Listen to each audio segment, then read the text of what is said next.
Everyone, आप सभी का स्वागत है मेरे चैनल रति वांगशन फैंडम में। अगर आपको मेरे चैनल की फैन फिक्शन स्टोरी वीडियो कुछ भी अच्छा लगता है तो मेरे चैनल की वीडियोस को लाइक, चैनल को सब्सक्राइब ज़रूर कीजिएगा। तो चलिए आज का पार्ट स्टार्ट करते हैं। लास्ट पार्ट में हमने देखा था किस तरीके से मैडम यू और मिंग याओ विंग से गुस्सा है क्योंकि उन्हें लग रहा है कि विंग उनके हाथ से बाहर जा रहा है। वहीं विंग को वांग जी पूरे के पूरे जैम पैक हाउस के सामने अपनी बाहों में लेकर कहीं चला जाता है। अब आगे वांग जी विंग को अपनी बाहों में लेकर कहीं और नहीं बल्कि अपने होटल के जहाँ उसका इस समय नियरेस्ट होटल पे जहाँ पे वो रुका हुआ है जैंग्स पैक में, उसी होटल में लेके जाता है। वहीं इससे पहले वांग जी विंग के साथ उस होटल पहुँचता शुयांग ने वांग जी के ऑर्डर के हिसाब से एक पूरी डॉक्टर की टीम के साथ उसके रूम के बाहर वेट कर रहा था। वो डॉक्टर पहले तो वांग जी और विंग को इस हालत में देखकर शॉकिंगली पहले शुयांग की तरफ देखता है और फिर अपने पैक के सबसे स्ट्रॉन्ग अल्फा वांग जी को इस तरीके से एक ओमेगा को बाहों में खुलेआम लाते हुए देखकर शॉकिंगली बार बार उन दोनों की तरफ देख रहा है। कहीं ना कहीं डॉक्टर के इस शॉकिंग एक्सप्रेशन को शुयांग भी समझते हुए उस डॉक्टर को बड़े फ्लैटी अंदाज में कहता है, एक दिन डॉक्टर शाओ शिनचेन मैं भी आपको ऐसी सबके सामने बाहों में लेके आऊँगा। नहीं, ये डॉक्टर जो एक ओमेगा है वो घूर के शुयांग को देखता है और बोलता है ऐसा कभी नहीं होगा और जोर से उसे कोनी मारता है जिसे शुयांग अपनी कम को मतलब जहाँ पे उसे मारा है उस जगह को मलते हुए आप हमेशा ऐसी अनरोमांटिक हो डॉक्टर कहता है। लेकिन अब उस डॉक्टर का ध्यान बिल्कुल भी शुयांग की बातों पे नहीं बल्कि वांग जी की बातों पे है जो उसके पास आके इन्हें चेक करो बोलता है। वहीं विंग जैसे ही इस रूम में एंटर करता है वो घूर घूर के वांग जी और उस डॉक्टर की तरफ देख के कहता है तो मुझे यहाँ क्यों लेकर आए हो, मुझे इतनी चोट नहीं लगी है, मुझे मुझे मेरे घर जाना है कहने लगता है। वहीं वांग जी और उसे जोर से पकड़ के बैठा के बोलता है शांति से बैठे रहो, डॉक्टर को तुम्हें चेक करने दो। इसके बाद अब वांग जी डॉक्टर की तरफ घूरने लगता है। वहीं शाओ शिनचेन जो वांग जी से बहुत डरता है वो तुरंत एकदम से वो कोट जिससे वांग जी ने अभी विंग को कवर करा हुआ था उसे हटा के उसकी बैग को देखता है और बोलता है ये तो काफ़ी गहरा घाव है, इतने बुरी तरह से और इतने खतरनाक तरीके से अपनी बच्ची को कौन अल्फा मार सकता है। मेरे फादर विंग थोड़ा चिढ़ते हुए बोलता है वो हमेशा से मुझे ऐसे ही पनिश करते हैं, ये कोई पहली बार नहीं है जो मुझे चोट लगी है, इसलिए मैं कह रहा हूँ आप लोग इतना क्यों इस चीज़ को इशू बना रहे हो। नहीं, जैसे ही यहाँ खड़ा हर कोई ये सुनता है कि ये पहली बार नहीं है वो सब लोग शॉकिंगली विंग की तरफ देखने लगते हैं। ये सब विंग से एज में बहुत बड़े हैं इसलिए ये लोग शॉकिंगली इस 20 साल के प्यारे से ओमेगा को देख रहे हैं। इतने मासूम से इंसान को कोई कैसे इतनी बुरी तरह से पनिश कर सकता है और ये पहली बार नहीं है। क्या इसी तरीके से सारे पैक के सामने इस ओमेगा को पनिशमेंट दी जाती थी? क्या यही कारण है कि इतना गहरा घाव के बावजूद ये ओमेगा ये कोई बड़ी बात नहीं है कह रहे हैं आप? वांग जी डॉक्टर शाओ शिनचेन की तरफ देख के कहते हैं डॉक्टर आप इसकी बकवास मत सुनिए और अपना काम कीजिए। वहीं शाओ शिनचेन भी वांग जी की टोन और गुस्से को समझ रहा है इसलिए वो तुरंत आप विंग के उन घाव को ट्रीट करने के लिए एक बहुत सारे एक तरीके से केमिकल्स वाली दवाई और वो सब एक टेबल पे लगाने लगता है जिससे विंग गुस्से में मैंने कहा ना डॉक्टर मुझे इन सब की ज़रूरत नहीं है। इस बात पे अब शाओ शिनचेन विंग के साथ ज़बरदस्ती नहीं कर सकता इसलिए वो वांग जी की साइड देखने लगता है और रिक्वेस्टेड वे में कहता है रॉयल अल्फा मैंने सारी मेडिसिन यहाँ पे रख दी है, वैसे घाव गहरा तो ज़रूर है लेकिन लगता है ये ओमेगा काफ़ी स्ट्रॉन्ग है इसलिए आप सिर्फ ये मेडिसिन उनके लगा दीजिए और जो टैबलेट मैंने वहाँ रखी है वो आप इन्हें दे दीजिएगा। ये बोल के शाओ शिनचेन वहाँ से अपनी टीम के साथ निकल जाता है क्योंकि वो जानता है कि एक रॉयल ओमेगा या नैन फॉरेन को उसकी मर्जी के बिना टच करना कितनी बड़ी उन्हें पनिशमेंट दिलवा सकता है, चाहे वो एक ओमेगा है। इसी कारण वो ऐसा कर रहा है। वहीं शाओ शिनचेन और शुयांग जैसे ही यहाँ जाते हैं तो वांग जी तुरंत उस डोर को बंद करके विंग को गुस्से में घूरने लगता है। विंग जो मुंह फुलाया हुआ अपने हाथों को क्रॉस करा हुआ गुस्से में आलती पालती मार के बेड पे बैठा हुआ है वो कहता है तो मुझे यहाँ जबरदस्ती क्यों लेके आए हो, और मैंने कहा ना मुझे यहाँ से जाना है, मुझे डॉक्टर और इस ट्रीटमेंट की कोई ज़रूरत नहीं है, ये कोई बहुत बड़ा घाव नहीं है। ये कह के विंग गुस्से में उठता उससे पहले अब वांग जी उसे कंधे से पकड़ के जोर से उसे बेड पे लिटा देता है जिसे विंग के एकदम से मुंह से चीख निकल जाती है क्योंकि उसके घाव वाली बीट अब बेड पे एकदम से टच होती है। अब विंग को देखते हुए वांग जी कहते हैं नाटक बंद करो, स्ट्रॉन्ग बनने का नाटक बंद करो। और ये बोलने के बाद वांग जी विंग को तुरंत फ्लिप कर देता है। इससे पहले विंग कुछ रिएक्ट करता वांग जी अपने हाथ के फोर्स से उसके कंधे से उसे पिन करे हुए हैं और जरूर से उसकी शर्ट पीछे से फाड़ देता है, जिससे विंग एकदम से घबरा जाता है। लेकिन वांग जी उसे कुछ और ना करके उसकी नेकेड बैक से, जहाँ पे उसके पूरे हंटर के निशान है, उस एरिया को अपने दूसरे हाथ से मेडिसिन अप्लाई करने लगता है। विंग जो भी चिल्ला रहा था, जैसे मेडिसिन वाली फिंगर्स विंग के उस चोट पे, घाव पे टच होती है, तो अचानक से उसकी बॉडी एकदम से ठंडी पड़ जाती है। ये कह दो वो बिल्कुल स्टिफ हो जाता है, अब वो बिल्कुल हिल नहीं रहे हैं। वहीं वांग जी बहुत प्यार से उसके मेडिसिन लगा रहे हैं। वहीं जब वांग जी अच्छे से विंग के मेडिसिन लगा देते हैं, वो इसी पोजीशन में है। उसने अभी भी विंग की बॉडी से हाथ मूव नहीं किए हैं, बल्कि अब वो थोड़ा नीचे झुके विंग के कान के पास थोड़ा सा अपनी अल्फा कमांड में ऑर्डर देता हुआ कहता है, डोंट मूव, जिससे भी और ज़्यादा घबरा जाता है। वहीं वांग जी जहाँ पहले उसने मेडिसिन लगाई थी, अब उसे बड़े आराम से फूंक मारने लगता है। विंग एकदम से इस मूवमेंट से पूरा का पूरा कांप जाता है। उसकी बॉडी में एक अजीब सी शिवर दौड़ने लगता है, एक अजीब सी कंपन। उसने कभी सोचा भी नहीं होगा कि ये अल्फा जो कल से उसे आंखें दिखा रहा है, गुस्सा कर रहा है, वो इतना ज़्यादा प्यार से भरा हुआ होगा। वांग जी की हॉट ब्रीथ जो विंग की बॉडी को टच कर रही है, उससे विंग की बॉडी में एक अजीब सी सेंसेशन हो रही है। अब वो ये आप क्या कर रहे हो? पहली बार शायद वांग जी को विंग ने आप जैसे वर्ड से एड्रेस किया है। वहीं वांग जी अब बिल्कुल विंग के आवाज़ में से जैसे होश में आ जाता है और एकदम से विंग से दूर होके सामने खड़ा हो जाता है और बोलता है, अपना ध्यान रखो, अभी भी तुम लीगली मेरे मेट हो। जब तक हम दोनों का डिवोर्स नहीं होगा, तुम्हारे को ये बात दिमाग में रखनी है कि अब तुम लैंड पैक के लैंड फॉरेन हो और उसकी रिस्पॉन्सिबिलिटी के हिसाब से तुम ऐसे वाइल्ड या एग्रेसिव बिहेवियर को कैरी नहीं कर सकते हो। विंग को जैसे वांग जी ऑर्डर दे रहा हो, वहीं वांग जी की इस बात से विंग को बहुत गुस्सा आता है। क्या मतलब, अब उसे इस लैंड फॉरेन के झूठे ये एक तरह से लैंड फॉरेन बनने का जो ये नाटक है वो भी करना पड़ेगा। इसलिए वो इससे पहले कुछ कह पाता, वांग जी वहाँ से चला जाता है, उसे पहले वाली तरह अपनी अल्फा कमांड के अंदर बंधे रहने देना।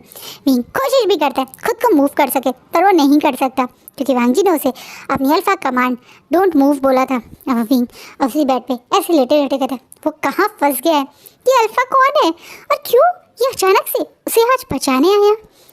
विंग का दिमाग जब शांत होता है तो उसे महसूस होता है कि इस अल्फा के अंदर कितनी पावर है। इस अल्फा के आने के बाद उसके फादर ने उससे सॉरी मांगा, वो नहीं मुझे कुछ भी नहीं कर पाया। क्या सचमुच में जिस इंसान पे विंग गुस्सा कर रहा है, कहीं वो एक छोटी सी गॉड की ब्लेसिंग तो नहीं? जिस तरीके से भगवान ने उसे दोबारा से अपनी लाइफ अच्छी बनाने का मौका दिया है, उसे एक बार दोबारा पुनर्जन्म दिया है, तो कहीं उसकी मदद के लिए ही तो इस वांग जी को उसकी लाइफ में नहीं लाया। विंग यही बातें सोचता हुआ कब सो जाता है उसे पता ही नहीं चलता है। अब शाम को उसे महसूस होता है कि फिर से शायद वांग जी दोबारा से उसकी उन्हीं घाव पे मेडिसिन लगा रहा है और अब उसे हल्के हल्के एक तरीके से बालों में हाथ भी घुमा रहा है। विंग जो गहरी नींद में था, वांग जी थोड़ी देर बाद जब उसे उठाने आता है तो अपने आप को कंट्रोल नहीं कर पाता। वो दोबारा से उसकी मेडिसिन मतलब जहाँ पे चोट थी उस जगह दोबारा मेडिसिन अप्लाई करता है और जब मेडिसिन अप्लाई करने के बाद वो उठने ही वाला था तो उसकी आंखों के सामने एक प्यारा सा क्यूट सा बनी दिखता है जो इस समय अपनी चेस्ट के बल बेड पे लेटा हुआ है, साइड में फेस करा हुआ है। साइड पोर्शन से उसका चेहरा दिख रहा है, यानी हाफ प्रोफाइल उसकी, और उसके वो प्यारे से बाल उसके आंखों के पास आते हुए वांग जी को बहुत अच्छे लगते हैं। वांग जी बहुत प्यार से विंग के उन बालों को हल्का सा कान के पीछे कर रहे हैं। अब बाल कट चुके हैं तो कान के पीछे तक आराम से नहीं आते हैं, इसलिए विंग के बालों में वांग जी हल्के से हाथ फिराने लगता है। कहीं ना कहीं वो ऐसा क्यों कर रहा है उसे नहीं पता। तो कल से ये मासूम सा 20 साल का प्यारा सा बनी या कह दो ओमेगा उसे बहुत ज़्यादा अट्रैक्टिव लग रहा है। पहले दिन तो विंग पे वांग जी को बहुत गुस्सा आया था। अपने भाई की बात के बाद उसका मन भी नहीं कर रहा था कि वो इस पर्सन से बात भी करे, लेकिन विंग की वो सेडक्टिव आँखें और विंग की वो सेडक्टिव बॉडी उसे अपनी साइड कब वांग जी को आकर्षण करने लगी, वांग जी को पता ही नहीं चलता। उसकी वो सेक्सी बॉडी, सेक्सी वॉइस और ये खूबसूरत आँखें ये खूबसूरत सी स्माइल और लिप्स के नीचे की ये मोल वांग जी को ऑलमोस्ट उस विंग के ओमेगा के लिए पागल बना चुकी है। लेकिन सबसे ज़्यादा वांग जी को तो इस ओमेगा के बारे में जो पता चला है वो प्यार करने लगा है। वांग जी विंग के निकलने के थोड़ी देर बाद ही शुयांग से विंग के बारे में सब कुछ पता करने के लिए बताता है। जब धड़ाधड़ विंग शॉपिंग करता है और उसके मैसेज शुयांग के पास पहुंचते हैं तो शुयांग घबरा के वांग जी के पास पहुंचते हैं। पर जब वांग जी को शुयांग की डिटेल निकालने के बाद उस विंग की सारी इन्फॉर्मेशन मिलती है, पता चलता है कि किस तरीके से जियांग पैक के हेड अल्फ़ा का बेटा था विंग।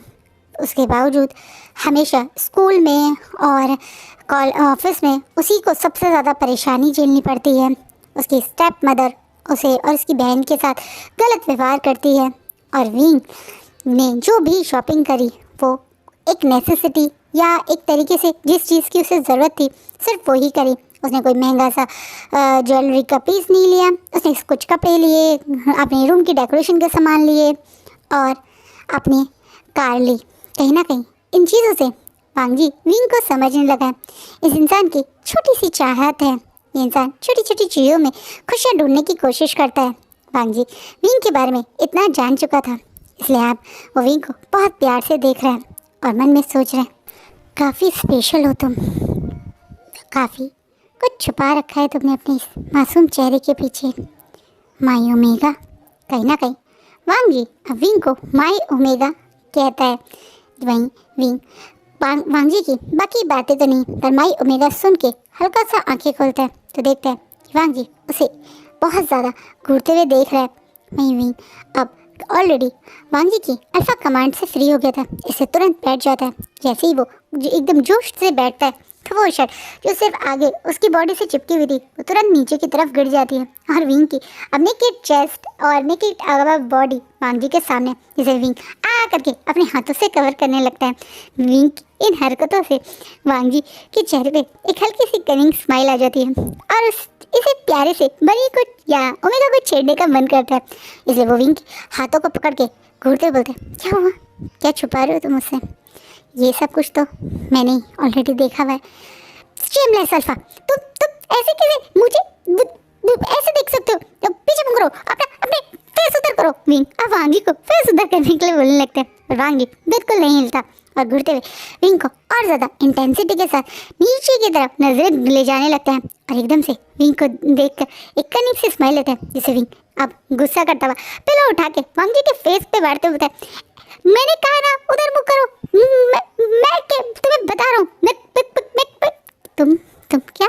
विंग पूरी बात भी नहीं कर पाता, अटकने लगता है। वहीं वांग जी आगे की तरफ होके विंग की वो हाथ जिससे वो बेचारा अपनी बॉडी को कवर करने की, अपनी नीचे चेस्ट को कवर करने की कोशिश कर रहा था, उन्हीं हाथों को पकड़ के उसे अपनी साइड खींचता है और बोलता है तुम क्या पहले की तरह फिर से बंदर की तरह मेरे ऊपर जंप मार दोगे या पहले की तरह फोर्सफुली मुझे किस करोगे? वांग जी की ये हार्ड और सेडेक्टिव आवाज़ विंग को बहुत ज़्यादा शॉकिंग मोड पे ले जाती है। विंग वांग जी का मार्क्ड ओमेगा है। वांग जी की हर टच, उसकी ये सेक्सी फेरोमोन्स उस विंग को ऑलमोस्ट अराउज वाले फील पर ले ही जा रहे थे। वहीं विंग भी अब थोड़ा सा फेस आगे करके जैसे वांग जी कुछ करे उसकी परमिशन ही दे रहा था, यानी किस।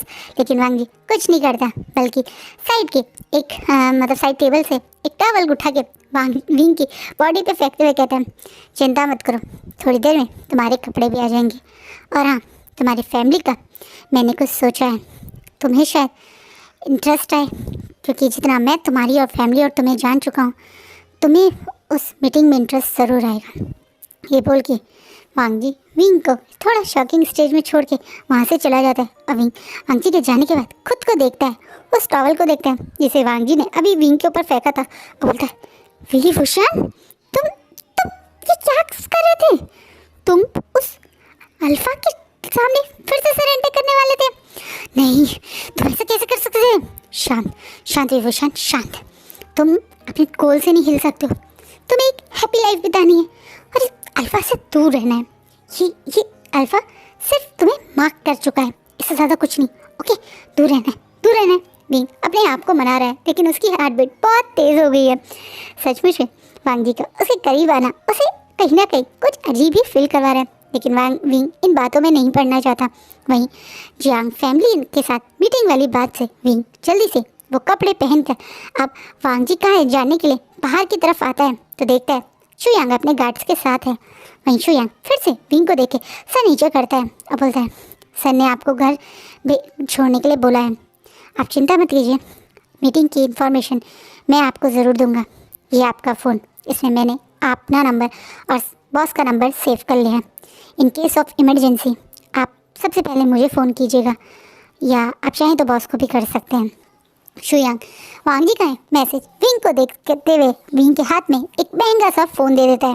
वहीं विंग इस बड़े से फ़ोन को देखता है और फिर शुयांग को देखता है और कहता है पर उसने कहा था मीटिंग आज नहीं, मीटिंग आज नहीं है। ओके तो चलो मुझे घर लेके चलो, मैं भी देखूँ घर का क्या माहौल होगा। मेरे प्यारे फादर कहीं ना कहीं मेरा इंतज़ार भी तो कर रहे होंगे। ये बोलता हुआ अभी हंसता हुआ खुश होता हुआ वहाँ से निकल जाता है। दूसरी तरफ इस बार भी लांग वांग जी अपने होटल रूम की विंडो से विंग को जाते हुए देखते हैं। वहीं विंग खुश होता हुआ अब जियांग पैक हाउस में एंट्री करता है। यहाँ सब लोग अब पहले की तरह विंग को डिस्कस्ट या इग्नोर नहीं कर रहे हैं, बल्कि आप सब लोग विंग को देखकर आप आते ही उसकी रिस्पेक्ट में लग जाते हैं। वहीं विंग इन लोगों के बदले हुए अंदाज को समझ सकता है, क्योंकि कहीं ना कहीं आज वो लैंग वांग जी के साथ ही यहाँ से निकला था। लांग वांग जी जो इस कल्टिवेशन वर्ल्ड का एक फेमस अल्फा है, बहुत ज़्यादा स्ट्रॉन्ग अल्फा, जिसे लोग हंगन का भी टाइटल देते हैं, जो एक बहुत बड़ा बिजनेस टाइकून है, काफ़ी अच्छी रेस करता है, यहाँ तक कि हर फील्ड में बेस्ट कहलाया जाता है। वो हंग वंजुन कहीं ना कहीं विंग उसके साथ इस अपने पैक हाउस से निकला था और जब वापस आया तो लोगों की नज़रों में उसकी इमेज बदल गई है। पर विंग को किसी बात से कोई फर्क नहीं है, वो तो मस्ती से सीधा अपने रूम की तरफ ही बढ़ रहा था जब उसे एक स्ट्रॉन्ग वॉइस रोकती है। ये स्ट्रॉन्ग वॉइस किसी और की नहीं, उसके फादर की थी, जो उसे देख के थोड़ा गुस्से वाला एक्सप्रेशन दे रहे हैं। पर विंग अपने चेहरे पे कनिंग से स्माइल और बिल्कुल काम एक्सप्रेशन के साथ बोलता है क्या हुआ फादर, आपको मुझसे कुछ काम था, कहाँ थे तुम? मैंने शायद आपको बताया नहीं या आपको कोई फ़र्क पड़ता भी तो नहीं, तो बता के क्या करता। मैं अपने दोस्त के साथ था और आपको जिस चीज़ का ध्यान नहीं था उस चीज़ को करवा रहा था, इन शॉर्ट अपना ट्रीटमेंट। ये बोलता हुआ भी बिना किसी घबराते हुए अब अपने रूम की तरफ आगे बढ़ने लगता है, जिससे उसके फादर फिर से बोलते हैं विभूषण तुम इंगेज्ड हो, तुम्हें नहीं लगता इस तरीके से किसी और अल्फा के साथ तुम यहाँ से गए थे, ये तुम्हारे फियांसे को गुस्सा दिला सकता है। इस बात पे विंग के चेहरे पे एक हल्की सी हंसी आ जाती है। फादर आप भूलने लगे हैं क्या? एज के साथ साथ आपकी मेमोरी भी कमज़ोर होती जा रही है क्या? आपको याद नहीं है क्या आप वो मेरा फियांसे नहीं है? दूसरी चीज़, क्या आपको लगता है जिस अल्फ़ा के साथ मैं गया था आप उस अल्फ़ा को अफेंड कर सकते हैं? क्या आप उसको नुकसान या उसके बारे में कुछ गलत भी बोल सकते हैं? सोच लीजिए, अगर आप लांग वांग जी के बारे में कुछ गलत कहेंगे तो उस कॉन्ट्रैक्ट का क्या होगा जिसके लिए आपकी पूरी कंपनी इतनी मेहनत कर रही है? मेरे ख्याल से अभी लैंडपैक ने आपको कॉन्टैक्ट के लिए बुलाया नहीं है ना दोबारा, या कोई डेट भी नहीं बताई। लगता है आपको ये कॉन्ट्रैक्ट करवाना ही नहीं है।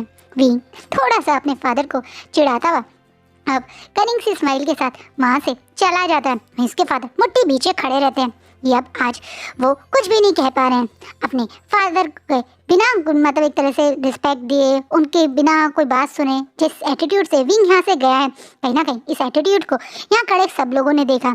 मैडम यू ने भी देखा, मैडम यू की भी मुट्ठी टाइट है। अब मैडम यू को बहुत गुस्सा आ रहा है, क्योंकि अधिकतर वो अपना गुस्सा अपनी फ्रस्ट्रेशन विंग पे थ्रू जैंग फैमिया ही निकलती थी, लेकिन अब जांग फैमिया खुद विंग के सामने कमज़ोर है तो वो तो विंग को क्या ही कुछ कह पाएगी, इसलिए वो बहुत फर्स्ट्रेट हो रही है।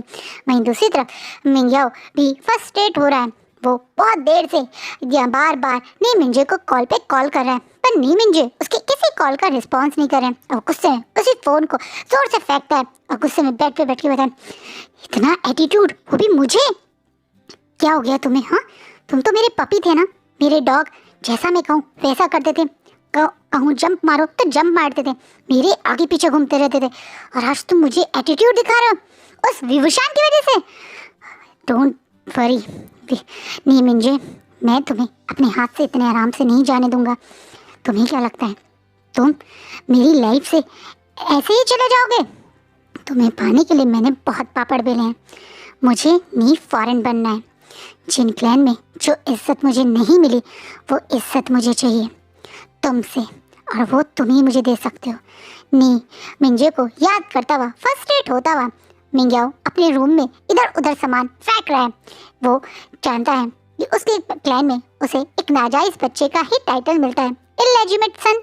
ना ही कोई उसे जिन क्लैन में भाव देता है। इसी कारण तो वो यहाँ जांग पैक हाउस में रहता है, यानी की वजह से, यानी कि अच्छे गुड बुक में आने के लिए।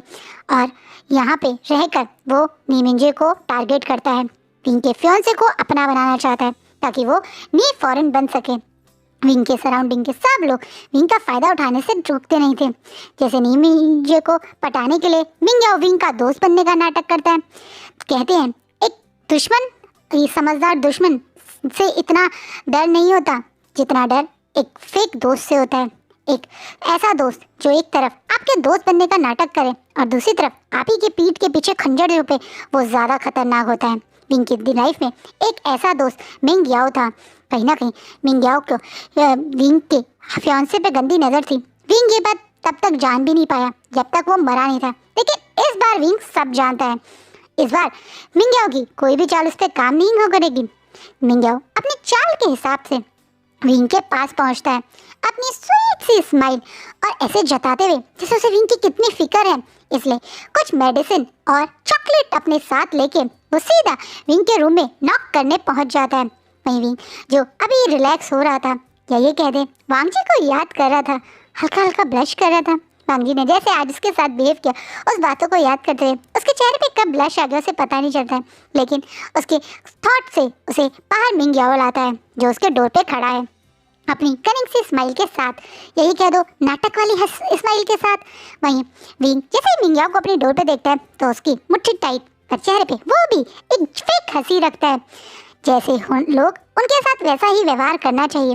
विंग को ये बात पता है, इसलिए विंग अपनी फेक स्माइल के साथ ही अब मिंग्याओ को अपने रूम के अंदर वेलकम करता है और चुपचाप से अपने एक बेंच पे बैठ जाता है। वहीं मिंग्याओ विंग के सामने एक टेबल पे जो सामान जो लेकर आया था वो रखते हुए बोलता है, विंग तुम कहाँ थे? तुम्हें पता है मुझे तुम्हारी कितनी फिक्र थी। तुम्हारी सीजे भी बहुत परेशान है।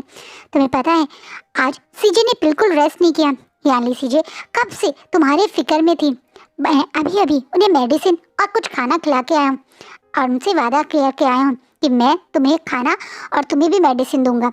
चलो जल्दी से यहाँ बैठो, मैं तुम्हारे लिए देखो चॉकलेट्स, तुम्हारी फेवरेट चॉकलेट्स और कुछ फूड भी लाया हूँ, जल्दी से ये खा लो, फिर तुम्हें ये कड़वी दवाई भी तो खानी है। विंग मिंग्याओ के नाटक को देख रहा है, कितना नाटकबाज है ना ये, कितनी विंग की फिक्र है इसे, इसलिए दवाई खाना चॉकलेट सब लेकर आया है।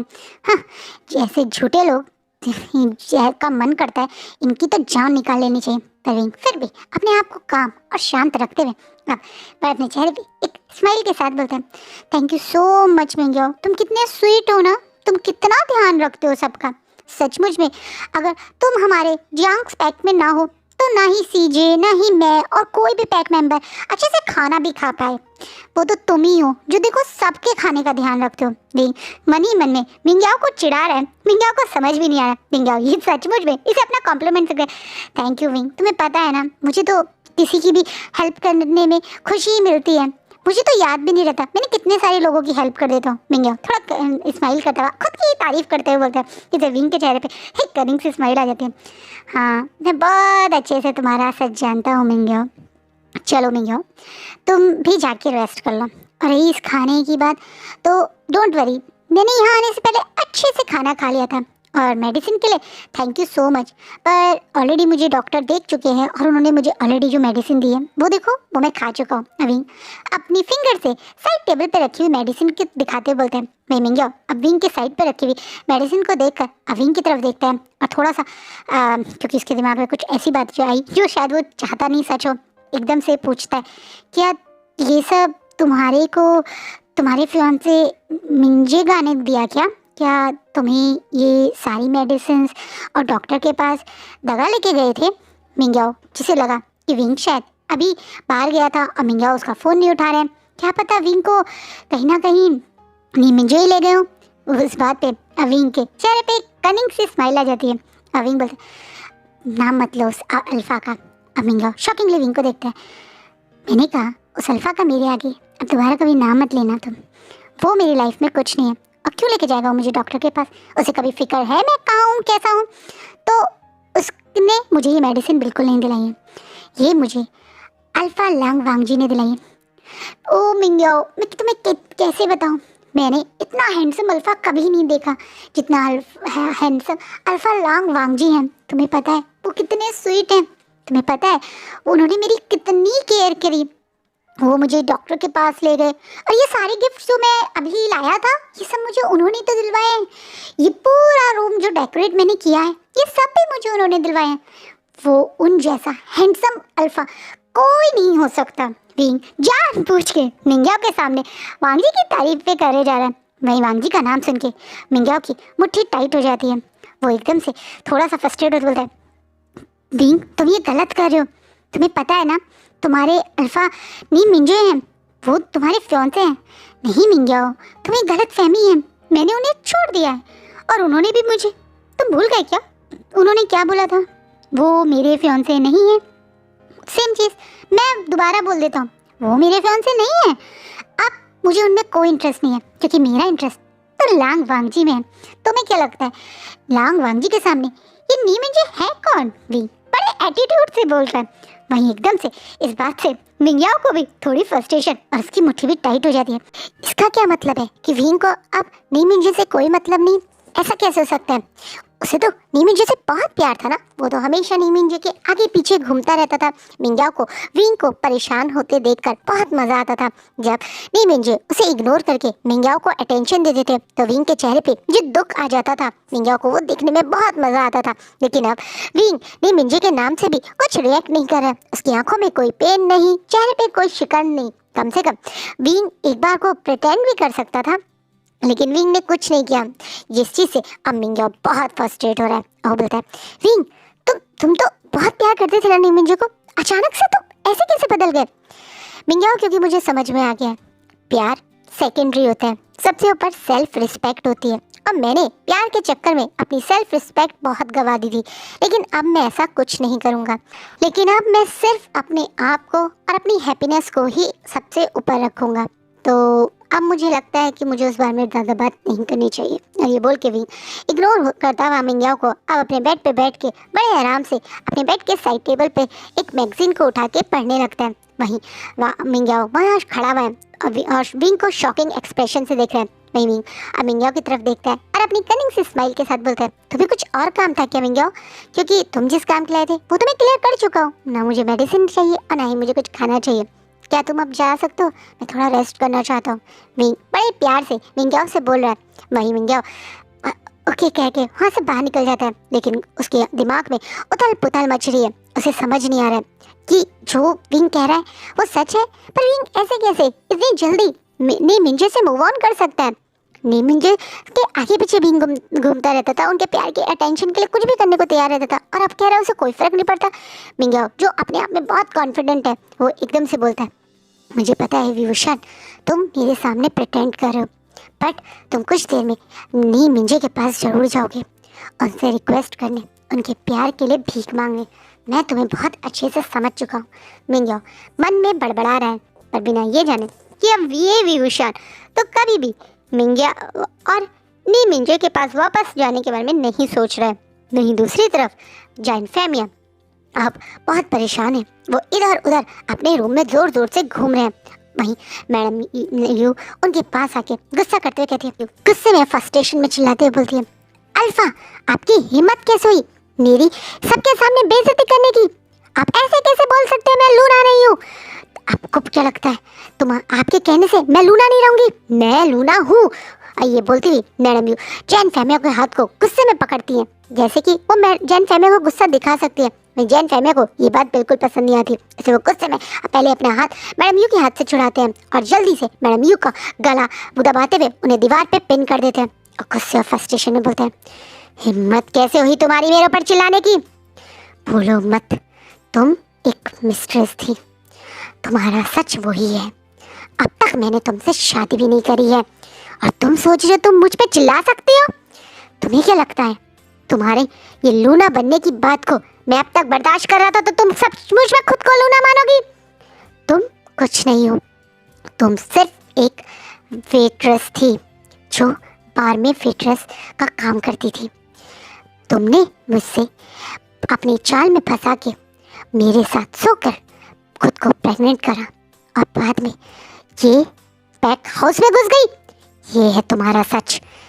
रूम के बाहर तुम कितना नाटक कर लो पर अपना सच भूलना मत। मेरे ऊपर चिल्लाने की कोशिश मत करना। तुम्हें क्या लगता है मैं तुम्हें बर्दाश्त कर रहा हूँ तो तुम कुछ भी करोगी? मैंने तुम्हें इस पैक हाउस में इसलिए रखा था क्योंकि तुमने मुझे एक अल्फा चाइल्ड दिया था।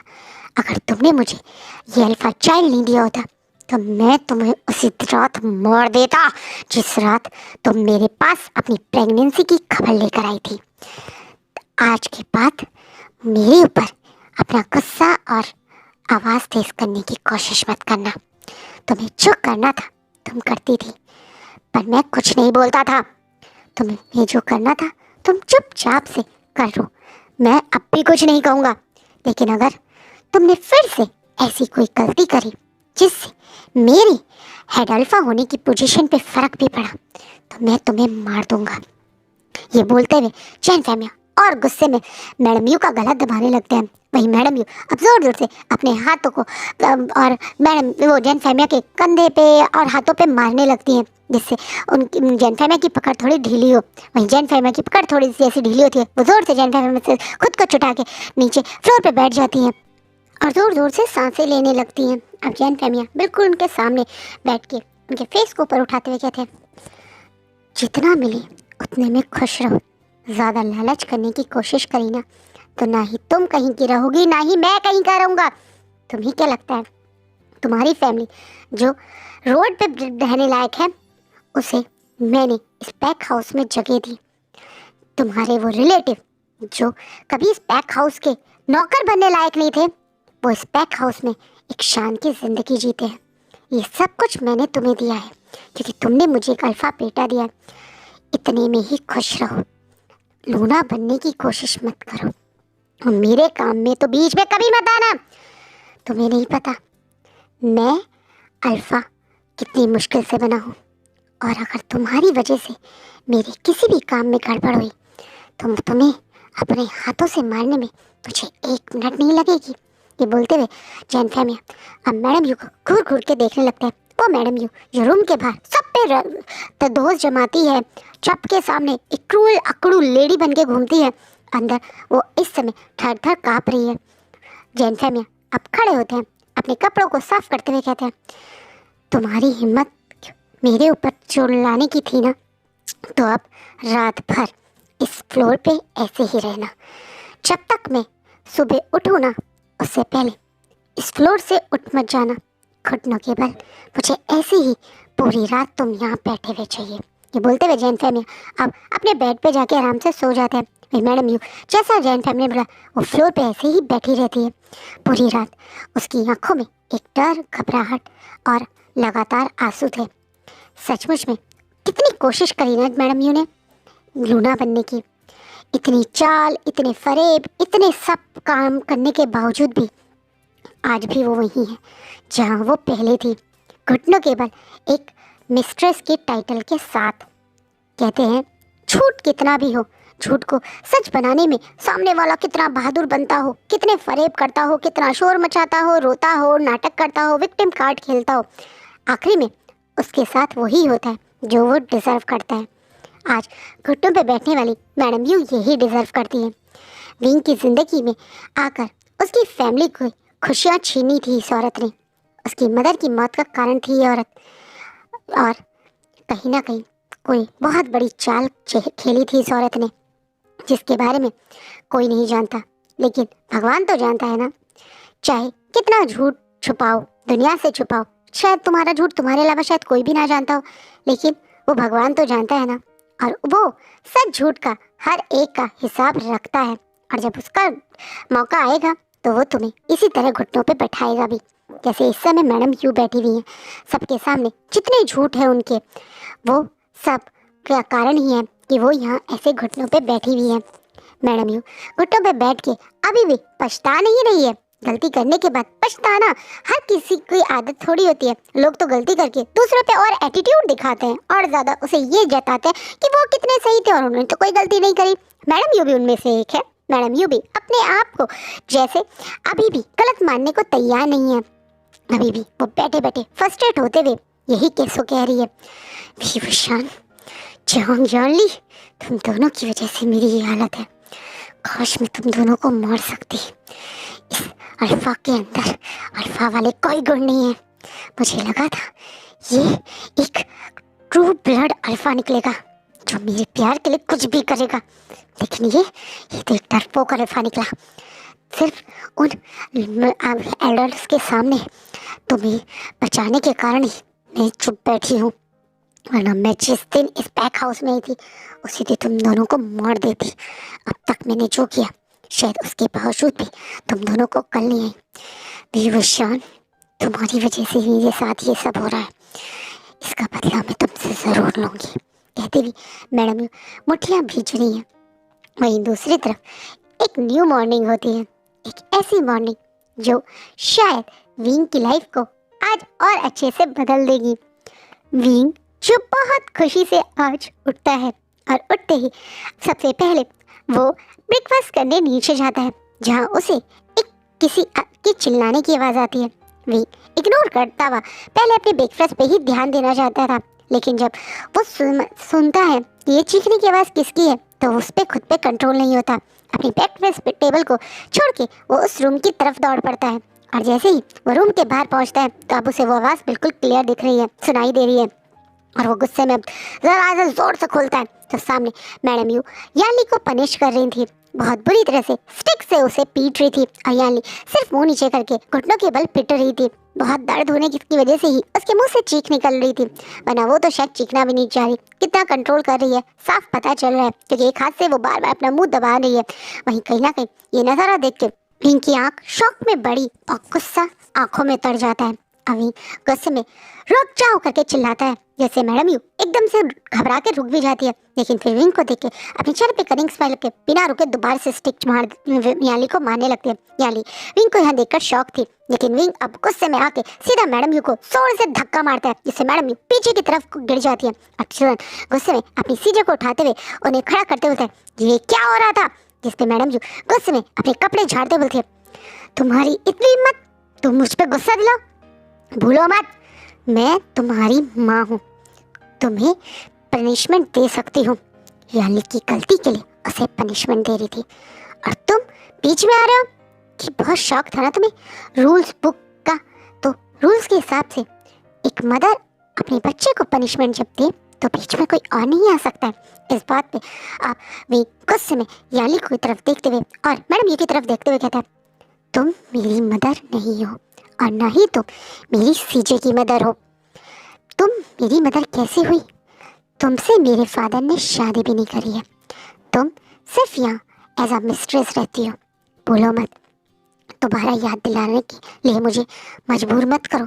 तुम्हारी इस पैक में क्या औकात है? उस टाइटल के हिसाब से तो तुम्हें मेरे और मेरी सीजे के सामने घुटने के बल बैठना चाहिए, और तुम्हारी इतनी हिम्मत कि तुम मेरी सीजे पे हाथ उठाओ। अब विंग अपनी बहन को देखते हुए उसको प्यार से गले या उसके आंसू नहीं पूछता, बल्कि चिल्लाते हुए कहता है, और आप एक नंबर की कमजोर औरत है। मुझे लगा था आप और मैं एक ही मदर के बच्चे हैं, तो कुछ तो आपके अंदर मेरी मदर का असर भी आया होगा। बचपन में हम इस औरत की सारी बातें सह लेते थे क्योंकि हम बच्चे थे, लेकिन अब तो आप बड़े हो गए हो ना, अक्ल नहीं है आपके पास, ऐसे कैसे आप इससे पिट सकते हो? क्यों क्यों देगी आपको पनिशमेंट, और क्यों लेते हो आप ये पनिशमेंट? वो मेरी गलती थी, कितनी भी बड़ी गलती हो, आपकी इतनी कमजोर होने की वजह से ही ये औरत आप पर हमेशा काबू रहेगी। आप ऐसे ही लाइफ टाइम तक पिटना चाहते हो ना, तो पिटो। आज आखिरी बार मैं सिर्फ आपको इसी बारे बचाने आया था कि आप मेरी सीजे हो। सच कहूँ मुझे कोई फर्क नहीं पड़ेगा अब किसके साथ इस घर में क्या होता है। ये पैक हाउस ने कभी मेरे लिए कुछ स्टैंड लिया ही नहीं और मुझे इस पैक हाउस से कोई उम्मीद नहीं है, लेकिन आखिरी बार एज अ भाई मैं आपको कुछ बातें कहना चाहती हूँ। पहली चीज़ सीजे, अब अपनी आंखें खोलिए और इस औरत का सच जानिए। दूसरी बात सीजे, पहले अपने लिए स्टैंड लेना सीखिए। कोई आपके पास नहीं आएगा, आपकी सहारा बनने कोई आपके पास नहीं आएगा, आपको खुद को अपना सहारा बनना सीखना पड़ेगा। और तीसरी बात, वो जिन जुशान आपका फियांसे जिसके कारण आप कुछ भी करने को तैयार होते हो, वो आपसे कभी शादी नहीं करेगा। ये कहीं भी मैडम यू से आपकी और जिन जुशान की शादी होने की रिक्वेस्ट नहीं करती है। ये हमेशा आपके खिलाफ ही जिन जुशान के कान भरती है और इसी के कारण ही शायद अब तक आपकी शादी भी नहीं हो रही है। ये तीनों बातें अच्छे से समझ लीजिए सीजे, कभी देर हो जाए और सब कुछ हाथ से निकल जाए। ये बोलता हुआ विंग आखिरी बार मैडम यू को घूरता हुआ वहाँ से चला जाता है। वही मैडम यू एकदम से, वी विशाल ऐसे कैसे तुम जा सकते हो, तुम्हारी इतनी मत, तुम मुझे मिस्ट्रेस बोलो, तुम नहीं जा सकते। ये बोल के मैडम यू आगे की तरफ जा रही थी विंग का पीछा करने, लेकिन आज मैडम यू के हाथ याली कस के पकड़ लेती है। याली की तरफ देख के मैडम यू कहती है, तुम अभी खड़े होकर अपने भाई की बकवास सुन रही थी, तुमसे बोला नहीं गया कि मैं तुम्हारी मदर हूँ। ये बोलते हुए मैडम यू जैसे याली पे तुम्हारा हाथ उठाने ही वाली थी, लेकिन अब याली गुस्से में मैडम यू का हाथ पकड़ते हुए कहती है, क्या सचमुच में आपने मेरे बारे में मैडम जिन और जिन जुशान से झूठ बोला? ये पूछना याली के अंदर जैसे एक गुस्सा एक दर्द है। याली बस इस पैक हाउस से निकलना चाहती है हर हालत में, इसीलिए तो वो जिन जुशान का सब कुछ सहती है। उसे लगा था इस पैक हाउस से निकलने का सबसे एक तरह से क्लोज रास्ता या यही एक ऑप्शन है जो उसके पास है, इसलिए वो मैडम यू की बकवास भी सहती थी, क्योंकि उसे लगता था एक दिन तो वो इस नर्क से बाहर निकलेगी और उस दिन के बाद वो कभी यहाँ मुड़ के नहीं आएगी। लेकिन मैडम यू उसे यहाँ हमेशा फंसाना के रखना चाहती है और इसी तरीके से अपना गुस्सा फ्रस्ट्रेशन उस पर निकालते रहना चाहती है। ये बात जानने के बाद याली की आंखों में अपने लिए गुस्सा देख के मैडम यू गुस्से में याली से अपना हाथ छुड़ाते हुए कहती है, मुझे तुमसे कोई बात नहीं करनी है, और वहाँ से निकल जाती है। वही याली आज बहुत गुस्सा है, इसलिए वो सबसे पहले आज यहाँ से अपने कपड़े बदल के सबसे पहले जिन जुशान से मिलने जाती है। वही भी ब्रेकफास्ट करके सबसे पहले अपने ऑफिस जाता है। विंग का गुस्सा बहुत ज़्यादा बढ़ा हुआ है, पहले ही वो अच्छे मूड से उठा था, लेकिन अपनी बहन की और मैडम यू की हरकत देखने के बाद उसको बहुत फ्रस्ट्रेशन है। उसे यही लग रहा है कि क्या सब कुछ पहले जैसा होगा। आज ये पिटाई विंग को कहीं ना कहीं पुराने एक फ्लैशबैक को याद दिला गई, जब कुछ समय बाद ऐसे ही मैडम यू याली को मार रही थी जब वो ब्रेकफास्ट कर रहा था। इसलिए आज विंग थोड़ा घबरा गया। क्या वो पास्ट को बदल नहीं पाया, क्योंकि कहीं ना कहीं पास्ट में जो कुछ हुआ था वो तो हुआ। विंग को हंटर से पिटाई पड़ी जो पहले भी हुआ था, याली को इसी तरीके से मैडम यू से पिटना पड़ा जो पहले भी हुआ था। चीज़ें बदली ज़रूर हैं, लेकिन जो विंग और याली के साथ पहले हुआ था अब भी वही हुआ है, जिसके कारण विंग घबराया हुआ टेबल पर बैठा हुआ है, अपने आप को समझाने की कोशिश कर रहे हैं कि नहीं ऐसा नहीं होगा, चीज़ें बदलेंगी। पर क्या सब कुछ बदल रहा है? हो तो वही रहा है जो पहले हो रहा था। विंग के साथ सब कुछ पहले जैसा ही तो हुआ, पहले की तरह उसने ड्रिंक किया, पहले की तरह उस रात वो किसी और अल्फा के साथ था, नीमिंजे के नहीं, पहले की तरह उसकी सीजे और उसकी पिटाई भी हुई। हर चीज़ पहले की तरह ही तो हो रही है। क्या पहले की तरह आज से कुछ समय बाद, या ये कह दो करीबन 7 महीने बाद वो मर जाएगा? क्या उसके पास बस 7 से 8 महीने ही है? क्या विंग अपनी मौत को बदल नहीं पाएगा? ये बातें भी विंग को परेशान कर रही हैं, क्योंकि दोबारा जन्म मिलने के बाद भी चीज़ें पहले जैसी ही हुई। अब विंग अपने आप में ही परेशान था। ये सारी बातें जो उसे दिमाग में चल रही थी उनके कारण वो ऑलरेडी परेशान अपनी टेबल पे बैठा हुआ था, जब गुस्से में लाल जैन फैमिया और जांग चान एक फाइल लाके विंग के डेस्क पे फेंकते हैं, जिसे विंग अब अपना सर पकड़े जो नीचे बैठा था अब ऊपर की तरफ देख के घूर घूर के जैन फैमिया और मतलब जांग चान को देखने लगता है। वहीं जैन चान और जैन फैमिया एक साथ बोलते हैं, ये क्या है, तुमने अभी तक ये प्रोजेक्ट कंप्लीट नहीं किया? तुम्हें पता है कितनी मुश्किल से लैंड फैमिली ने आज हमसे मिलने का प्रॉमिस किया है। लैंड पैक के लोग यहाँ मीटिंग के लिए आ रहे हैं और तुमसे ये कोटेशन अभी तक रेडी भी नहीं हुई। एकदम से जैन फैमिया चिल्लाते हुए बोलते हैं।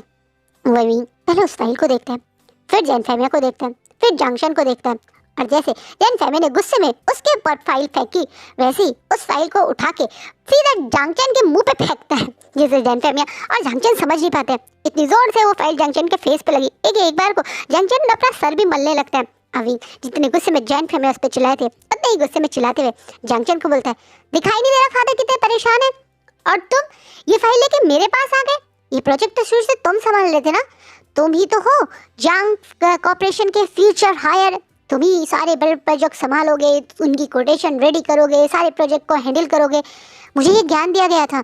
तो फिर मेरे पास ये फाइल क्यों लेके आए तुम?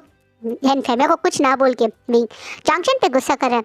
वहीं जांगचैन कुछ बोलता उससे पहले जैन फेमिया को गुस्सा आ जाता है और गुस्से में विंग की तरफ देखते हुए कहते हैं, वी वुशन, मैं तुमसे बात कर रहा हूँ, तुम मुझे इग्नोर करके जांगचैन को फाइल क्यों दे रहे हो? मैंने तुमसे कहा ना। तो आपको क्या मैं सुपरमैन लगता हूँ, या आपको लगता है मेरे पास कोई सुपर पावर है जिससे मैं एक बार ऐसे स्टिक बाहर निकालूंगा और 2 बार स्टिक घुमाऊंगा और 2 मिनट में यहाँ पे पूरा प्रोजेक्ट रेडी हो जाएगा? आपको ऐसा लगता है क्या फादर? एकदम से विंग मजाक करता हुआ अपने हाथ हवा में घुमा घुमा कर एक्टिंग करता हुआ बोलता है, जैसे एकदम से जैन फेमिया गुस्से में विंग को देख बोलते हैं, विंग ये तुम मुझे कैसे जवाब दे रहे हो? तो मैं क्या करूं फादर, मैं तो आपसे इतने प्यार से बात कर रहा हूँ, पर सच ही तो बोल रहा हूँ। ये प्रोजेक्ट आज से 3 दिन पहले तक मुझे पता भी नहीं था कि हम कोई ऐसा प्रोजेक्ट कर भी रहे हैं। आपने मुझसे इस प्रोजेक्ट को छुपाया क्योंकि आपको लगता था कि मैं इस प्रोजेक्ट का नुकसान ना कर दूं, पर आपका ये प्यारा बेटा जो आपको लगता है बहुत टैलेंटेड है, वो सारे प्रोजेक्ट मुझसे ही तो बनवाता है, इसलिए इसने आपके सामने अब एक्सेप्ट कर लिया कि ये प्रोजेक्ट यही बना रहा था, नहीं मैं बना रहा था। तो अब मैं क्या करूँ, इसकी बात मानूं और ये प्रोजेक्ट मैंने बनाया है आपके सामने एक्सेप्ट करके ये भी बोलूं कि हो सकता है मुझसे कोई गलती हो, या फिर आपकी बात मानूं जिसके अकॉर्डिंग आपको तो पता ही नहीं था कि ये प्रोजेक्ट मैं बना रहा हूँ, तो फिर आप मुझ पर गुस्सा क्यों कर रहे हो? मुझे बहुत ज़्यादा ना कन्फ्यूज़न हो रही है, आप पहले मेरी कन्फ्यूज़न दूर करो फादर, फिर मैं आपसे बात करूँगा, कहता हुआ विंग बहुत ज़्यादा फनी से एक्सप्रेशन अपने फादर को देने लगता है। वहीं उसके फादर गुस्से में बोलते हैं, विभूषण तुम ये प्रोजेक्ट बना रहे हो मुझे पता है, इसलिए ही मैं तुम्हारे पास आया था, मुझे कोई मतलब नहीं जांगचैन इस प्रोजेक्ट पे काम कर रहा था या नहीं कर रहा था, मुझे मतलब है इस प्रोजेक्ट से, ये प्रोजेक्ट मेरे लिए बहुत ज़रूरी है विभूषण, आज शाम तक मुझे ये प्रोजेक्ट चाहिए, जो भी कोटेशंस और सब कुछ चेंज करना है वो करो, पर शाम तक ये प्रोजेक्ट रेडी करो और हर हालत में मुझे ये प्रोजेक्ट दिलवाओ। इस बात पे अविंग के चेहरे पे एक बहुत बड़ी विनिंग स्माइल आ जाती है। अब वो अभी भी खड़े होकर जो अपने फादर से बात कर रहा था, आप तुरंत अपनी चेयर पे बैठ के अपने दोनों पैर को ऊपर डेस्क पे रखते हुए क्रॉस करता हुआ अपनी चेयर पे अपने हाथों को पीछे रख के एक सिटिंग ये कह दो एक रिलैक्स मोड वाले पोजीशन में कहते हैं, ओ तो अब आपको मेरी ज़रूरत है, तो आपको लगता है आप मुझसे कहेंगे और मैं वो पूरा कर दूंगा, ताकि बाद में अगर आपको ये प्रोजेक्ट मिले तो सारे क्लाइंट के सामने, सारे पैक के सामने, पूरी कंपनी के सामने आप यही कहोगे कि आपको ये प्रोजेक्ट दिलाने वाला आपका बेटा जांगचैन है, हमारे पूरे पैक का फ्यूचर ये जांगचैन है, और मैं चुपचाप वहाँ खड़े होकर कुछ नहीं कह पाऊँगा। तो ऐसा कुछ नहीं होगा। अगर आप चाहते हैं कि मैं ये प्रोजेक्ट करूं, तो पहले आप इसको इसकी पोजीशन से हटाइए, प्रोजेक्ट हेड या ये कह दो प्रोजेक्ट मैनेजर मुझे बनाइए, सबके सामने एक्सेप्ट कीजिएगा कि ये प्रोजेक्ट स्टार्टिंग से लेकर एंड तक मेरा है, उसके बाद शायद मैं आपकी मदद कर दूंगा। अगर आप ऐसा करेंगे तो मैं आपकी मदद कर दूंगा। ऐसा सन मैं आपकी इतनी मदद जरूर करूंगा फादर, बोलता हुआ विंग बहुत स्टाइल से 3 बार आपकी मदद करूंगा, आपकी मदद करूंगा, आपकी मदद करूंगा करता है। वो एक इनडायरेक्टली इस तरह जांगचैन के सामने जैन फेमिया को दिखा रहा है कि वो उनकी मदद करना चाहता है। वहीं इस बात पे अब जैन फेमिया एकदम से गुस्सा होकर कहते हैं, विंग तुम अपने भाई की पोजीशन से इतना जेलस होते हो कि तुम उसकी पोजीशन छीनना चाहते हो? फादर मैंने कब कहा, मैं हमेशा के लिए प्रोजेक्ट मतलब पोजीशन चाहता हूँ, इस प्रोजेक्ट के लिए मैंने कहा ना फादर। अब आपको ऐसा लग रहा है कि मैं एक गलत इंसान हूँ, लालची हूँ और शायद इस कंपनी के लायक नहीं हूँ, तो ठीक है फादर मैं आपको हर्ट नहीं करूँगा। वैसे भी आपने कल मुझसे सॉरी मांगा था ना, तब मुझे बहुत बुरा लगा था, इसलिए मैं अब आपको बिल्कुल परेशान नहीं करूँगा। मैं अभी यहाँ से चला जाता हूँ फादर। वैसे भी बहुत दिन से मैंने अभी अपनी कॉलेज की क्लासेस भी अटेंड नहीं की, मुझे वहाँ भी जाना था फादर।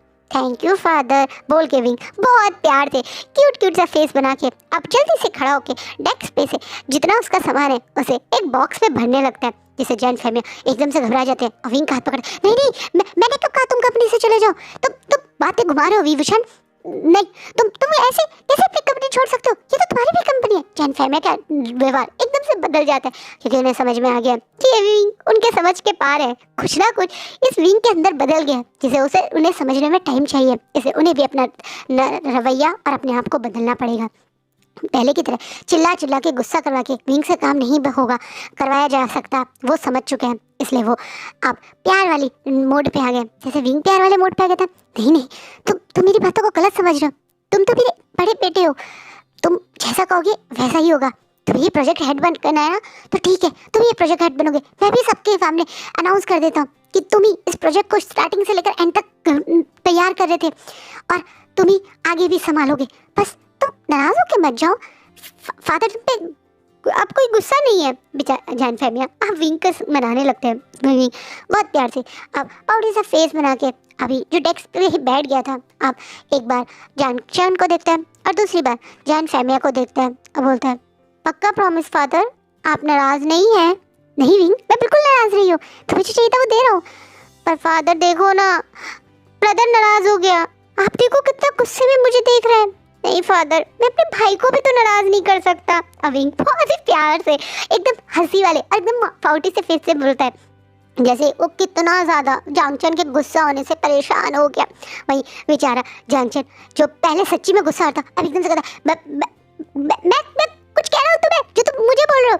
देखो फादर कितने जोर से मुझ पे चिल्ला रहा है, कितने जोर से गुस्सा कर रहा है। मैंने कहा ना फादर ब्रदर नाराज हो गया, देखो ना फादर वो मेरा एक लौता अल्फा भाई है, फ्यूचर में यही तो मुझे और सीजे को प्रोटेक्ट कर सकता है। आप बार बार ये बात बोलते हो ना, तो मैं उससे कैसे नाराज कर सकता हूँ। नहीं फादर मैं ये प्रोजेक्ट नहीं रेडी करूँगा, आप ये प्रोजेक्ट ब्रदर को दे दो। कहकर अभी और ज़्यादा नाटक और नखरा करता हुआ वो फाइल जैन फैमिली के दोबारा हाथों में रख देता है। वही जैन फैमिली उस फाइल को तुरंत विंग के हाथ में वापस देते ही कहते, नहीं नहीं नहीं ये प्रोजेक्ट तुम ही करोगे। जांगचन बोलो तुम्हें कोई प्रॉब्लम नहीं है, अपनी पोजीशन अपने भाई को देने के लिए माफ़ी मांगो, वो तुम्हारा बड़ा भाई है, तुम एज अ बड़े ब्रदर उसे रिस्पेक्ट भी देना नहीं जानते, हमेशा उसका नाम लेते हो। आगे से तुम कभी विंग का नाम नहीं लोगे, उसे वी गगा बोलोगे और तुम अब तुरंत सॉरी बोलो अपने भाई से उस पर गुस्सा करने के लिए। एकदम से जांगचन को तो हाथ से पकड़ के जोर से विंग के सामने लाते हैं जैन फैमिली कहते हैं। वहीं जैन फैमिली और जांगचन को देखता हुआ विंग अब प्यार से पहले जांगचन की साइड देखता है। वहीं जांगचन अब अपने फादर को इशारे को समझता हुआ और ये जानता हुआ कि शाम को लैन फैमिली के सामने अगर ये प्रोजेक्ट सही से सबमिट नहीं हुआ तो उनके हाथ से कितना बड़ी प्रोजेक्ट ये कह सकते हैं पैसा इन्वेस्टमेंट जा सकती है, वो कितना नुकसान कर सकती है। इस मारे अब जांगचन अपना सर थोड़ा झुकाते हुए कहता है, सॉरी मैं गुस्सा नहीं हूँ, तुम मेरी पोजीशन ले सकते हो। जांगचन तुम भूल गए फादर ने क्या बोला, वी गगा बोलो, गगा बोलो। एकदम से अभी इशारे में थोड़ा सा चिढ़ाते हुए जांगचन को बोल रहा है। जांगचन भी अब सर अपनी मुट्ठी भीजता हुआ और सर और ज़्यादा झुकाता हुआ और गुस्सा करता हुआ कहता है, वी गगा मुझे कोई प्रॉब्लम नहीं है, अब मैं ये प्रोजेक्ट करूँगा। एकदम से भी खुश होके एकदम से उस प्रोजेक्ट फाइल को पकड़ के कहता है, देखा फादर आप और मेरा भाई दोनों खुश, तो मैं कैसे खुश नहीं होऊंगा। अब तो मैं ये प्रोजेक्ट ज़रूर करूँगा, वैसे भी ये प्रोजेक्ट बहुत इंपॉर्टेंट है फादर, यही प्रोजेक्ट के कारण ही तो हमारी अब कंपनी आगे चल सकती है, और अगर ये प्रोजेक्ट चला गया फादर तो हम तो बैंकक्रप्ट हो जाएंगे ना फादर, हमारी कंपनी बंद हो जाएगी ना। एकदम से विंग और अपने फादर को चिढ़ाते बोलता है, जैसे एकदम से उसका फादर बोलता है, ऐसा कभी नहीं होगा, तुम प्रोजेक्ट पे ध्यान दो। और ये बोल के वहाँ से चले जाते हैं। विंग बहुत प्यार से उस प्रोजेक्ट की फाइल को रखता है और बोलता है, मुझे पता है लैन फैमिली आज शाम को ये प्रोजेक्ट हमें वैसे भी नहीं देगी, बट पहले की तरह अगर ये प्रोजेक्ट मिल जाता तो सारी वाहवाही जांगचन को मिल जाती, और जब नहीं मिला था तो पिटाई मुझे मिली थी। इस बार मैं ऐसा नहीं होऊंगा। लास्ट टाइम जिस कारण लैन फैमिली ने ये प्रोजेक्ट रिजेक्ट किया था वो कारण मुझे पता है, तो इस बार तो ये प्रोजेक्ट मुझे मिलेगा और वाहवाही भी मुझे मिलेगी। ऊपर से फ्यूचर में ये कंपनी मेरी ही है, तो अब मुझे इस कंपनी को बचाना भी तो है। शायद इस तरीके से मैं अपनी डेस्टिनी चेंज कर पाऊँगा। विंग मन में सोच रहा है कि पास्ट लाइफ में उसके साथ क्या हुआ था। पास्ट लाइफ में ये प्रोजेक्ट जियांग फैमिली को नहीं मिला था, और जिसके कारण जैन फैमिली ने सारा ब्लेम विंग पे डाल दिया था। लैन फैमिली ने ये प्रोजेक्ट किसी और रीजंस की वजह से चेंज किया था, कोटेशन की वजह से नहीं। और लास्ट टाइम लैन फैमिली उनसे मिलने कंपनी तक में नहीं आए थे। वहीं दूसरा रीज़न ये भी था कि विंग की इस प्रोजेक्ट के जाने के बाद और ज़िंदगी मेजरेबल बन गई थी। उसके बाद जैन फैमिली पूरी तरह से विंग की शादी नी मिंजे से हो जाए के पीछे लग गए थे, जहाँ पे फिर नी मिंजे को जब पता चला विंग उनसे प्रेग्नेंट नहीं है तो जैन फैमिली ने अपना प्रोजेक्ट गंवाने का, उनकी कंपनी को बैंकरप्ट होने का और नी मिंजे की विंग से शादी ना होने का सारा ब्लेम विंग पे डाल के उसकी ज़िंदगी हेल बना दी थी। उसे बिना बात के प्रेगनेंसी में भी और दूसरी कंपनीज के प्रोजेक्ट मिल जाए इस चक्कर में उसे दिन रात कुत्तों की तरह काम करवाते थे, खाना भी नहीं देते थे। यहाँ तक कि उसे जब फ्रस्ट्रेशन में जब प्रोजेक्ट नहीं मिलते थे, जो कि उस कंपनी ऑब्वियसली बैंकरप्सी की तरफ बढ़ चुकी है, ऐसी कंपनी में कौन इन बंदा इन्वेस्ट करेगा, इसी कारण उन प्रोजेक्ट नहीं मिलते थे। इस कारण नहीं क्योंकि विंग अच्छे प्रोजेक्ट नहीं बनाता था, लेकिन सारा गुस्सा फ्रस्ट्रेशन विंग के ऊपर निकाला जाता था। विंग को मारा जाता था, पीटा जाता था, खाना भी नहीं दिया जाता था, जिसके कारण आखिरी में विंग बहुत ज़्यादा कमज़ोर हो गया था। कहीं ना कहीं विंग को अपनी पास्ट लाइफ की बातें याद हैं और विंग सोच रहा है कि वो हर हालत में इस बार अपनी कंपनी को बैंकरप्सी वाली तरफ नहीं जाने देगा और हर हालत में वो ये प्रोजेक्ट लेगा। प्रोजेक्ट ना मिलने का कारण था विंग के ओरिजिनल प्लान को, प्रोजेक्ट को मिंग्याओ ने चोरी करके नी मिंजे को दे दिया था और नी मिंजे ने लैन फैमिली से जांग फैमिली से पहले ही कांटेक्ट कर लिया था, जिसके कारण जांग फैमिली को जो प्रोजेक्ट मिलने वाला था वो नी मिंजे को मिल गया था। नी मिंजे लैन शिचैन के जूनियर थे और लैन शिचैन से काफ़ी अच्छे कांटेक्ट मेंटेन करते हैं। विंग को ये पता है। हाँ, विंग कभी लैन शिचैन, लैन वांग जी से फेस टू फेस नहीं मिला था, लेकिन वो अच्छे से जानता है कि लैन फैमिली फिर भी नी मिंजे को जानते हैं। यही कारण था उस पार्टी में विंग नी मिंजे के साथ गया था, क्योंकि वो पार्टी लैन फैमिली की एक काफ़ी फेमस पार्टी हो रही थी। वैन एक तरह से पैक में दिमाग में सबसे पहले किसी का नाम आता है तो वो लांग वांग जी का आता है, लेकिन विंग को एकदम से ये भी याद आता है कि उसके पास तो लांग वांग जी का कोई नंबर ही नहीं है। ओह नो विंग, कुछ भी है पर लांग वांग जी तेरा हस्बैंड है, तेरे पास कम से कम अपने हस्बैंड का नंबर तो होना चाहिए ना। अगर डिवोर्स भी लेना होगा तो पहले तो पर्सन से बात करनी पड़ेगी ना। विभूषण तो कितना बड़ा बेवकूफ़ है। अब विंग खुद को ही गालियाँ देते हुए सोचता है कि वो क्या करे। फिर एकदम से विंग के नोटी दिमाग में एक बात आती है। अभी अपनी कनिक सी स्माइल चेहरे पे रखता हुआ तुरंत नी मिंजे के पास ही पहुंच जाता है। उसे पता है कि नी मिंजे तो लैन फैमिली के पास जाएगी और नी मिंजे के थ्रू वो लैन फैमिली तक पहुंच जाएगा। वो यही सोच के जल्दी से अपना कोट उठाता है, अपने प्रोजेक्ट की फाइल उठाता है, अपने बैग में डालता है और दौड़ पड़ता है नी कॉर्पोरेशन की तरफ, जहाँ पे जैसा विंग ने सोचा था मिंग्याओ तुरंत मॉर्निंग में नी मिंजे के पास पहुंच गया था।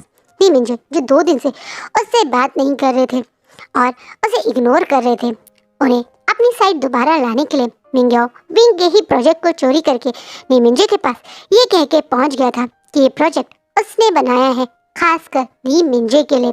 नी मिंजे इस चीज़ से काफ़ी खुश हो जाते हैं और एज यूजुअल मिंग्याओ की बहुत तारीफ करते हैं और यही सोच के कि मिंग्याओ उनकी कंपनी के बारे में कितना सोचता है, तारीफ करते हुए अब मिंग्याओ के साथ कंपनी से बाहर लैंड कॉर्पोरेशन की तरफ ही बढ़ रहे थे जब कंपनी के बाहर उन्हें विंग मिल जाता है। विंग को यहाँ देखकर मिंग्याओ के चेहरे पे एक अजीब से एक्सप्रेशन और मुट्ठी टाइट हो जाती है। ये विभूषण कल तो ड्रामा कर रहा था कि इसे नी मिंजे से कोई मतलब नहीं है। मिंग्याओ का शक सही निकला, ये सिर्फ नाटक ही कर रहा था।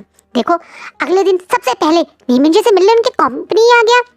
वही नी मिंजे भी विंग को देखकर अपने अंदर बहुत कॉन्फिडेंट और बहुत खुश होते हैं। देखा ये ओमेगा उन्हीं के पीछे दम हिलाता हुआ आ ही गया, इसलिए नी मिंजे अब एटीट्यूड के साथ बिल्कुल विंग के पास आते हैं और कहते हैं फाइनली तुम्हें तुम्हारी गलती का एहसास हो ही गया। मुझे पता था कि तुम मेरे पास जरूर आओगे। अब आप बोलो विभूषण, सॉरी कैसे बोलना चाहोगे? घुटनों के बल बैठ के या फिर पहले की तरह खुद के ड्रेसिंग सेंस और खुद को चेंज करके? कहीं ना कहीं विंग को नी मिंजे जताते हुए कि उन्हें पता है कि ये सॉरी मांगने आया होगा बोल रहे हैं। वही विंग एकदम से ये बात सुन के जोर जोर से हंसने लगता है, जिसे मिंग्याओ और नी मिंजे शॉक हो जाते हैं। विंग हंसते हुए कहता है क्या क्या क्या क्या बोला तुमने? मैं तुम्हारे पास सॉरी मांगने आया हूँ? तुम सचमुच में अल्फा वाली अकल रखते भी हो या तुम्हारी अकल कहीं तुमने बेच दी? बस पूछना चाह रहा था। तुम्हें लगा मैं यहाँ सॉरी मांगने आया हूँ? पहले सुन तो लेते, मैं यहाँ आया क्यों? मैं यहाँ सॉरी मांगने नहीं बल्कि तुम्हें ये बताने आया हूँ कि मेरा प्रोजेक्ट जो चोरी होकर तुम्हारे पास पहुँचा है ना, उसे मैं ऑलरेडी अभी अभी लीगल डिपार्टमेंट में फाइल करके आया हूँ। अगर मेरी कोटेशन और तुम्हारी कोटेशन सेम निकली तो मैं तुम्हारे ऊपर लीगली केस कर सकता हूँ। बस यही बताने आया था कि अगर तुम अभी तक लैंड कॉर्पोरेशन ना निकले हो तो मत जाना, क्योंकि अगर तुम गए तो तुम पे मैं लीगल केस कर दूंगा। बस इन्फॉर्मेशन देने आया था तुम्हारे भले के बारे में सोच के। बट तुम्हारा ये दिमाग क्या ही कहूँ, बड़ा गंदा सा मुंह बनाता हुआ जब ये बात बोलता है तो वो नहीं मुझे एकदम सुनते। क्या बोला तुमने? तुम मेरे ऊपर केस करोगे? और प्रोजेक्ट मैंने तुम्हारा प्रोजेक्ट चुराया है? कौन सा प्रोजेक्ट चुराया है मेरी फैमिली ने तुमसे? तुम जैसा ओमेगा मेरे ऊपर केस करने की सोच रहे? तुम हो कौन? 20 साल के एक कॉलेज गोइंग स्टूडेंट। और मैंने पूरा नी कॉर्पोरेशन संभाल रखा है। मैं तुमसे एज में भी बड़ा हूँ विशान। अगर एक सीनियर वाली रिस्पेक्ट नहीं दे सकते तो कम से कम इस तरह की बातें तो न करो। विंग अब जोर जोर से हंसते बोलता है, पता नहीं लोगों को ये क्या घमंड है कि अगर वो एज में बड़े हैं तो छोटों को कुछ भी कह सकते हैं। क्या उमर किसी को सर्टिफिकेट दे देता है कि कोई किसी की बेइज्जती भी कर ले, किसी को कुछ भी कहे? बस छोटे हो एज में तो बस सुनते रहो। बड़े होने से कुछ नहीं होता, बड़ों वाली समझ होनी चाहिए, बड़ों वाली सम्मान पाने का औकात और तजुर्बा होना चाहिए, वो पर्सनैलिटी होनी चाहिए कि अगर तुम बड़े हो तो तुम्हें एक रिस्पेक्ट मिले। तुम जैसा इंसान रिस्पेक्ट डिजर्व करता ही नहीं। मुझसे एज में तुम 10 साल बड़े हो, 15 साल बड़े हो या 8 साल बड़े हो, ये तुम्हें सर्टिफिकेट नहीं देता कि तुम मुझे बेइज्जत कर सको। और दूसरी बात, मैं जो बोल रहा हूँ ना वो मैं करके आया हूँ। अगर यकीन नहीं है तो जाओ लीगल डिपार्टमेंट में जाओ और पता करके आओ कि क्या जो मैं बोल रहा हूँ वो सच है। कंपनीज पॉलिसी के अकॉर्डिंग जो कंपनीज लॉ फॉर्म होते हैं ना, वहाँ पे ये भी एक लॉ होता है कि कोई इंसान किसी और का प्रोजेक्ट चुरा ना ले तो एडवांस में कई लोग अपनी कोटेशन और प्रोजेक्ट वहाँ सेव भी कर सकते हैं। तुम्हें नहीं पता था? तुम्हें कैसे पता होगा? तुम्हें तो लोगों के सामने मैं बड़ा हूँ वाले घमंड मारने और एटीट्यूड देने के अलावा ये बातें कहाँ पता होती हैं। पर मैं बता रहा हूँ, तुमसे 20 साल छोटा हूँ या तुमसे 8 साल छोटा हूँ या सिर्फ 20 साल की उम्र का हूँ, उससे कोई मतलब नहीं है। मेरे पास दिमाग है और मैंने उस दिमाग का यूज़ किया है ना। नहीं मिंजे अब नहीं मिंजे को चिढ़ाता हुआ बोल रहे हैं। नहीं मिंजे एकदम से गुस्से में आ जाते हैं और विंग का हाथ को कस के पकड़ते बोलते हैं, विशान बहुत देर होगी तुम्हारी नाटक को देखते हुए।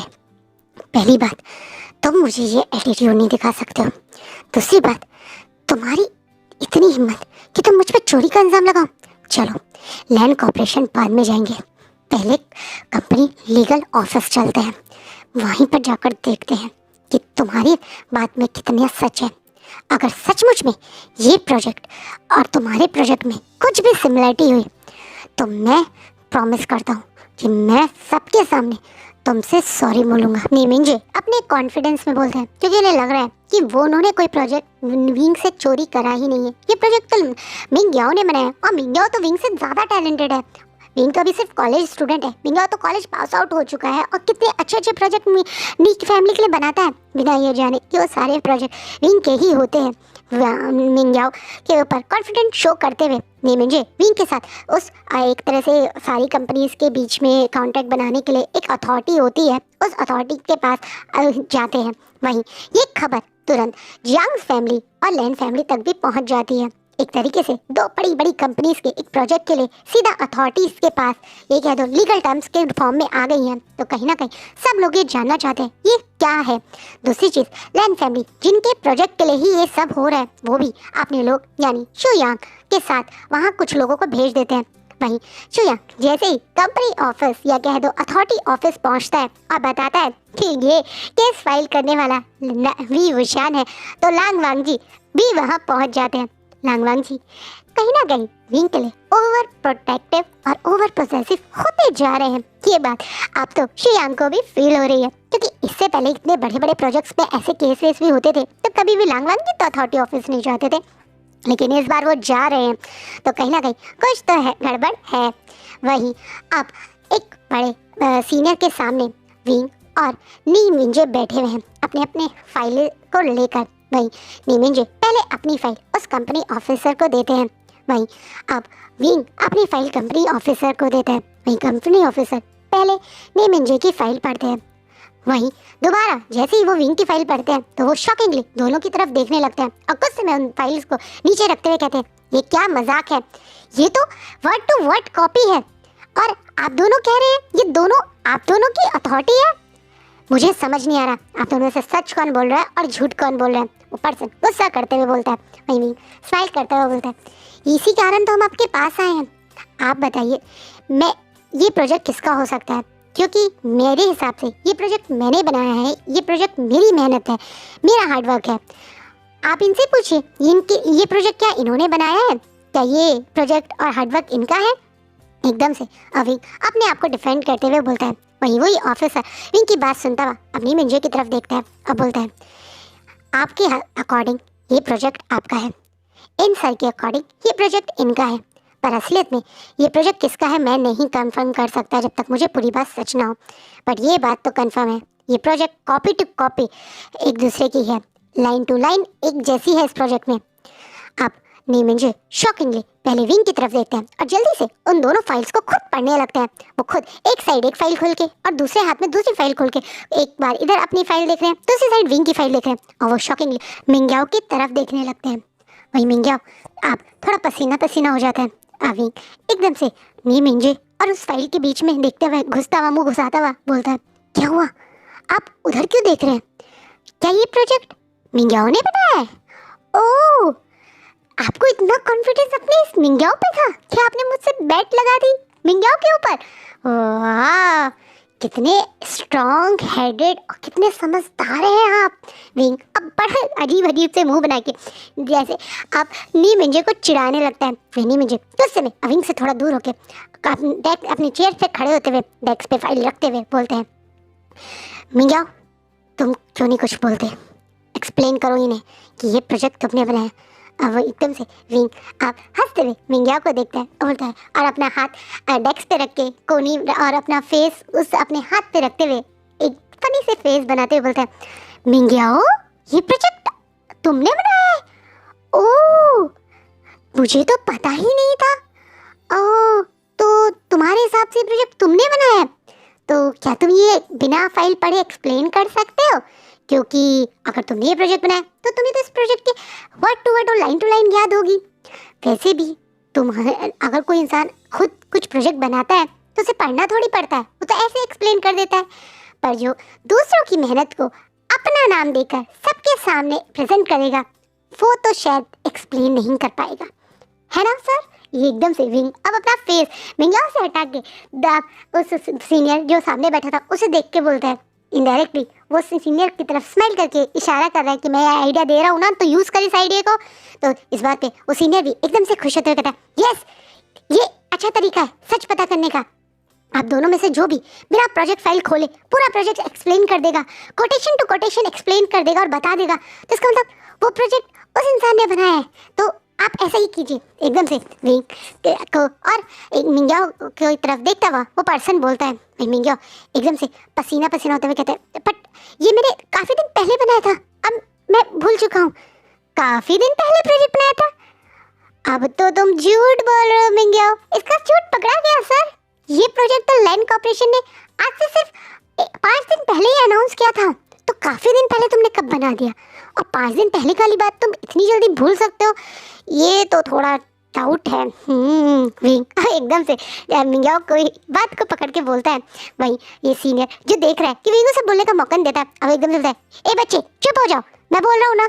अब विंग गुस्से में मुंह फुला के क्रॉस बना के बैठ जाता है, जैसे मैं तो इस इंसान की मदद ही कर रहा था पर ये मुझे बोलने नहीं दे रहा वाली तरह। वही आप इस दोनों सबके बीच में एकदम से हॉल का गेट खुलता है और अब हॉल में और लोग भी एंट्री करने लगते हैं। विंग जो गुस्से में मुंह फुलाए बैठा था जब पीछे देखता कौन है तो अब उसकी आँख शॉक में बड़ी हो जाती है और शॉकिंगली अब अपने डेस्क मतलब चेयर से उठ जाता है। वहीं हॉल के अंदर सबसे आगे लांग वांग जी पहले की तरह एक परफेक्ट बिजनेस सूट में एक बड़े से ओवरकोट को अपने कंधे पे डाले हुए आगे आगे चल रहे हैं। उनके बिल्कुल पीछे उनका असिस्टेंट शू यांग उन्हीं की तरह एक ब्लैक कलर के बिजनेस सूट में आ रहा है। वहीं बहुत सारे बॉडीगार्ड उनके राइट साइड पे और लेफ्ट साइड पे पीछे पीछे आ रहे हैं, एकदम हीरो वाली एंट्री देते हुए। लांगवांग जी उस एक तरह हॉल में घुस रहे हैं।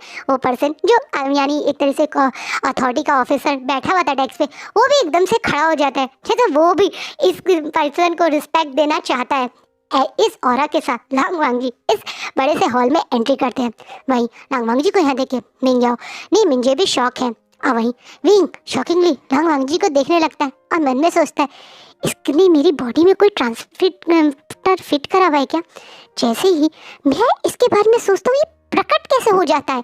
विंग मन में सोच रहा है क्योंकि थोड़ी देर पहले उसे लांग वांगजी की याद आ रही थी पर उसके पास नंबर नहीं था। वहीं अब लांग वांगजी सबको इग्नोर करता हुआ सिर्फ विंग को देख रहा है। वहीं विंग फिर से वांगजी की इंटेंस नज़रों को समझ नहीं पा रहा है।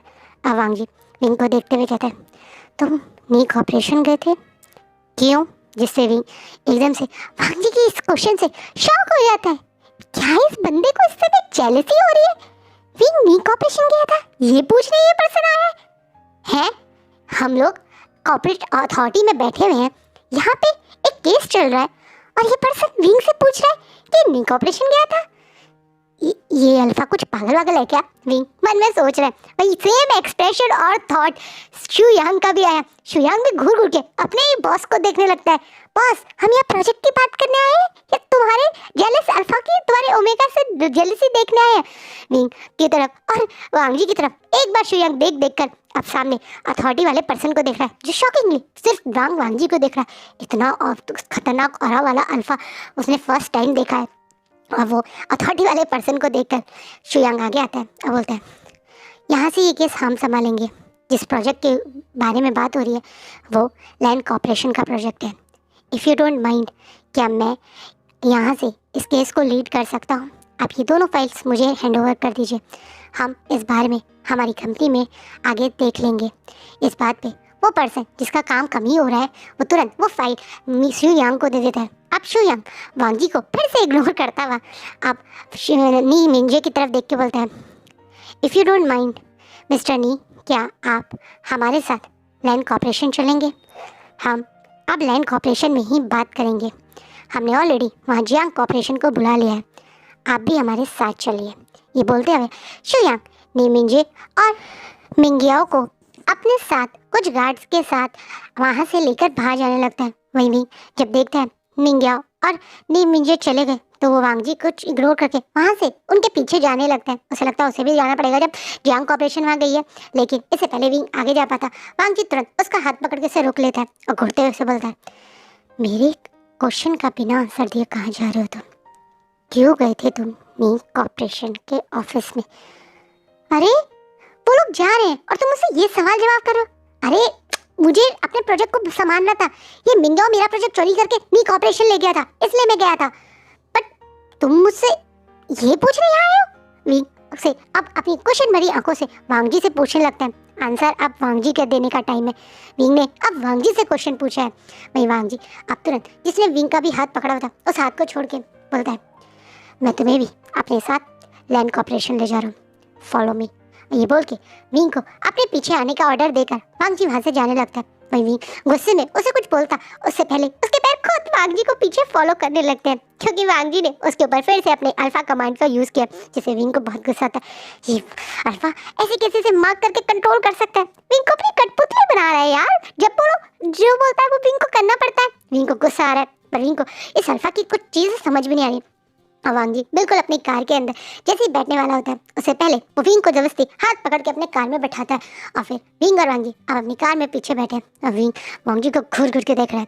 वहीं वांगजी विंग को उसे घूरते हुए देखने के बावजूद भी बिल्कुल शांति से बैठा हुआ है, अपने फ़ोन को चला रहा है। इतने गुस्से में विंग अब वांगजी के फ़ोन को छीनता है और बोलता है तुम मुझे ऐसे बार बार अल्फा कमांड मत दिया करो।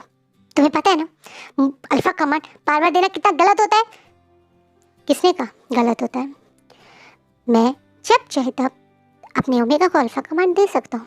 ये कुछ गलत नहीं होता। मैं तुम्हारा ओमेगा नहीं हूँ, तुम हो। तुम मेरे मार्क्ड ओमेगा हो। उसके बावजूद भी तुम कैसे बोल सकते हो तुम मेरे ओमेगा नहीं हो। क्योंकि तुमने मुझे मार्क कब किया मुझे याद भी नहीं है और मैं नहीं मानता इस मार्क को। अविंग थोड़ा फ्रस्ट्रेट होते हुए बोलता है। वही वांगजी की आंखों में एक शरारत सी आ जाती है। वो तुरंत विंग के कमर पे हाथ रख के उसे बहुत जोर से अपनी तरफ पुल करके तुरंत उसे अपने लैप पे बैठा रहता है जिसे विंग शॉकिंगली अपने आप को इस पोजीशन में देख के वांगी की तरफ घूरने लगता है। वांगी अपने ड्राइवर को इग्नोर करता हुआ बिल्कुल वांगी के कान में आके कहता है तो मैं तुम्हें याद दिलाऊं कि मैंने तुम्हें कैसे मार्क किया था। तुम्हें याद दिलाऊं कि तुम किस तरीके से मुझसे बैक कर रहे थे। Mark me mark me alpha कर रहे थे। एकदम से विंग को ये बोलते हुए वांग जी बिल्कुल उसकी नेक के पास जहाँ वांग जी ने उसे मार्क दिया है उस जगह अपनी गर्म सांसें छोड़ते हैं, जिसे विंग की पूरी बॉडी में एक शिवर से दौड़ जाती है। उसका चेहरा पूरी तरह से ब्लश में रेड हो जाता है और अब से अचानक से कुछ फ्लैशबैक से दिखने लगते हैं। वो टाइम याद आ जाता है जब वांग जी ने उसे मार्क किया था, जब वो कितने ज़्यादा इंटेंस लव मेकिंग कर रहे थे, जहाँ वांग जी के प्लेजर में विंग पूरी तरह से डूबा हुआ था और वहीं खुद ही वांग जी को बैक कर रहा था उसे मार्क करने के लिए, उसे नोट करने के लिए। कहीं ना कहीं उस बातों को याद करके विंग अचानक से पूरी तरह से ब्लश में रेड हो जाता है और एकदम से वांग जी से खुद को छुड़ाने की कोशिश करने लगता है। लेकिन वांग जी अब उसकी कमर को और ज़्यादा कस के पकड़ के उसकी मार्क माइट को जहाँ उसने अपना मार्क दिया है उस जगह को सक करने लगता है, जिससे विंग की आंखें पूरी तरह से बंद हो जाती है। अब वांग जी जैसे इस प्यारे सी क्यूट से बनी को इस तरीके से बुली करता हुआ इन चीज़ों को एंजॉय कर रहा है। वांग जी की अब शर्ट को विंग ने अपने दोनों हाथों से कस के पकड़ लिया है। वो इस समय वांग जी की लैप में है और अब दोनों हाथों से वांग जी की शर्ट को पकड़ा हुआ है। वहीं वांग जी ने विंग की कमर को पकड़ा हुआ है और वो अपने मार्क जो उसका मार्क बॉन्ड है वहाँ पे हल्का हल्का बटरफ्लाई किसेस और सक कर रहा है, जिससे विंग के मुँह से अल्फा करके मॉर्निंग साउंड निकल जाती है। इससे वांग जी काफ़ी ज़्यादा आप इंटेंस मोड में आ जाता है। वो तुरंत अपने ड्राइवर को गेट आउट का ऑर्डर दे देता है, जिससे ड्राइवर गाड़ी वहीं खड़ी कोने में करके गाड़ी के बाहर आके बिल्कुल स्ट्रेट पोजीशन में खड़ा हो जाता है। उस गाड़ी के पीछे चल रही बाकी दो बॉडीगार्ड की गाड़ी भी वहीं पे खड़ी हो गई है। वहीं विंग और वांग जी अब कार के अंदर है, जहाँ वांग जी अब विंग को बहुत इंटेंस वाली नज़रों से देख रहा है और बोल रहा है, ये मॉर्निंग साउंड कारण है तुम्हारी हालत का जो अब मैं तुम्हारे साथ करने वाला हूँ। और ये बोल के बिना मौका गवाए और विंग की लिप्स को कैप्चर कर लेता है। विंग वो समझ पाता उससे पहले ही वांग जी के हाथ जो अभी कमर पे थे वो तुरंत विंग की बॉडी को एक्सप्लोर करने लगते हैं, उसकी शर्ट के अंदर पहुंच चुके हैं।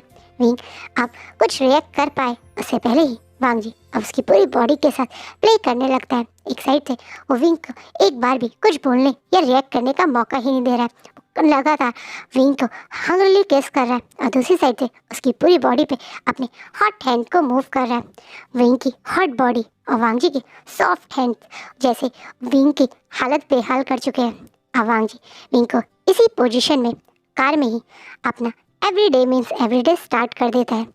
वांग जी के लिए विंग की बॉडी को कंट्रोल करना, उसे अपने प्लेजर में डुबोना बहुत आसान है।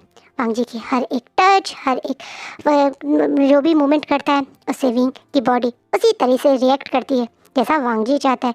वांग जी विंग की बॉडी को ऐसे अपने प्लेजर में डुबोना, कंट्रोल करना बहुत एंजॉय करता है। वांग जी के हर टच से विंग के मुंह से निकलती मॉर्निंग साउंड, वांग जी के हर टच से विंग की बॉडी उसी सेम वे में रिस्पॉन्स करती है। ये देखकर वांग जी को बहुत अच्छा लगता है। वांग जी जानता था कि विंग ही का वो फर्स्ट टाइम है। फर्स्ट टाइम जब विंग और वांग जी टीममेट हुए थे उसके बाद वांग जी को ये पता चल गया था, इसलिए वांग जी को पता है कि उसके अलावा इस पर ओमेगा को किसी और अल्फा ने टच नहीं किया है। ये ओमेगा सिर्फ वांग जी का ओमेगा है, वांग जी का ओमेगा जो अभी बहुत छोटा है, वांग जी से 20 साल का एक कॉलेज बॉय है जो जरा जरा सी बातों पे एंग्री बर्ड बन जाता है, जिसके क्यूट से गाल गुस्से में हमेशा लाल रहते हैं। और जब वांग जी के साथ वो ये सब करता है तो शर्म में बिल्कुल लाल आइस जैसे प्लेजर में विंग के लिए खोलना भी मुश्किल हो रहा है। वो बार बार आप खुद को वांग जी से और ज़्यादा फोर्सफुली इंटीमेट होने के लिए ज़्यादा बॉडी को प्रेस करने लगता है, जिसे वांग जी को और ज़्यादा विंग के ऊपर प्यार आने लगता है। अब वांग जी विंग के निपल्स को सक कर रहा है और दूसरी साइड उसके साथ कार में ही इसी पोजीशन में एवरीडे मीन्स एवरीडे कर रहा है। वही विंग की हाल बेहाल हो गई है, उसे आइडिया नहीं था कि वो इस समय यहाँ ये सब करेगा। वो बेचारा तो अपने प्रोजेक्ट को सेव करने, अपना फ्यूचर बदलने के लिए यहाँ आया था। पर वांग जी का जेलस अल्फा जिसने विंग को नी ऑपरेशन के सामने जैसे ही सुना, उसका दिमाग में वांग जी के दिमाग में यही आया कि शायद विंग दोबारा से अपने पुराने फियांसे के पास जा रहा है। वो कैसे बर्दाश्त हो सकता था, इसलिए वो उसकी जेलस अल्फा ने सबसे ज़्यादा अपनी जेलसी को दूर करने का तरीका यही चुना, अपने मार्क ओमेगा के साथ ये सब करना, उसे याद दिलाना कि वो सिर्फ और सिर्फ वांग जी का है। कहीं ना कहीं ये सब विंग के लिए बहुत मुश्किल हो रहा है। वांगजी का टच, वांगजी की पॉजेसिवनेस, कहीं ना कहीं वो बेचारा अभी ये पोजीशन में भी और शायद इस तरह से सोच भी नहीं रहा था, इसलिए वो एक ही राउंड में थक के वांगजी की बाहों में ऐसे ही बेहोश हो जाता है। वांगजी का अल्फा बहुत वाइल्ड है, इसलिए बेचारे विंग की बॉडी को ये संभालना थोड़ा मुश्किल हुआ और ये पोजीशन भी कुछ ऐसी थी जिससे विंग को पहले से ज़्यादा दर्द और प्लेजर हो रहा था, इसलिए बेचारा वो थक के वहीं वांगजी की बॉडी में ऐसे ही बेहोश हो जाता है। ये कह दो कंधे पे सो जाता है।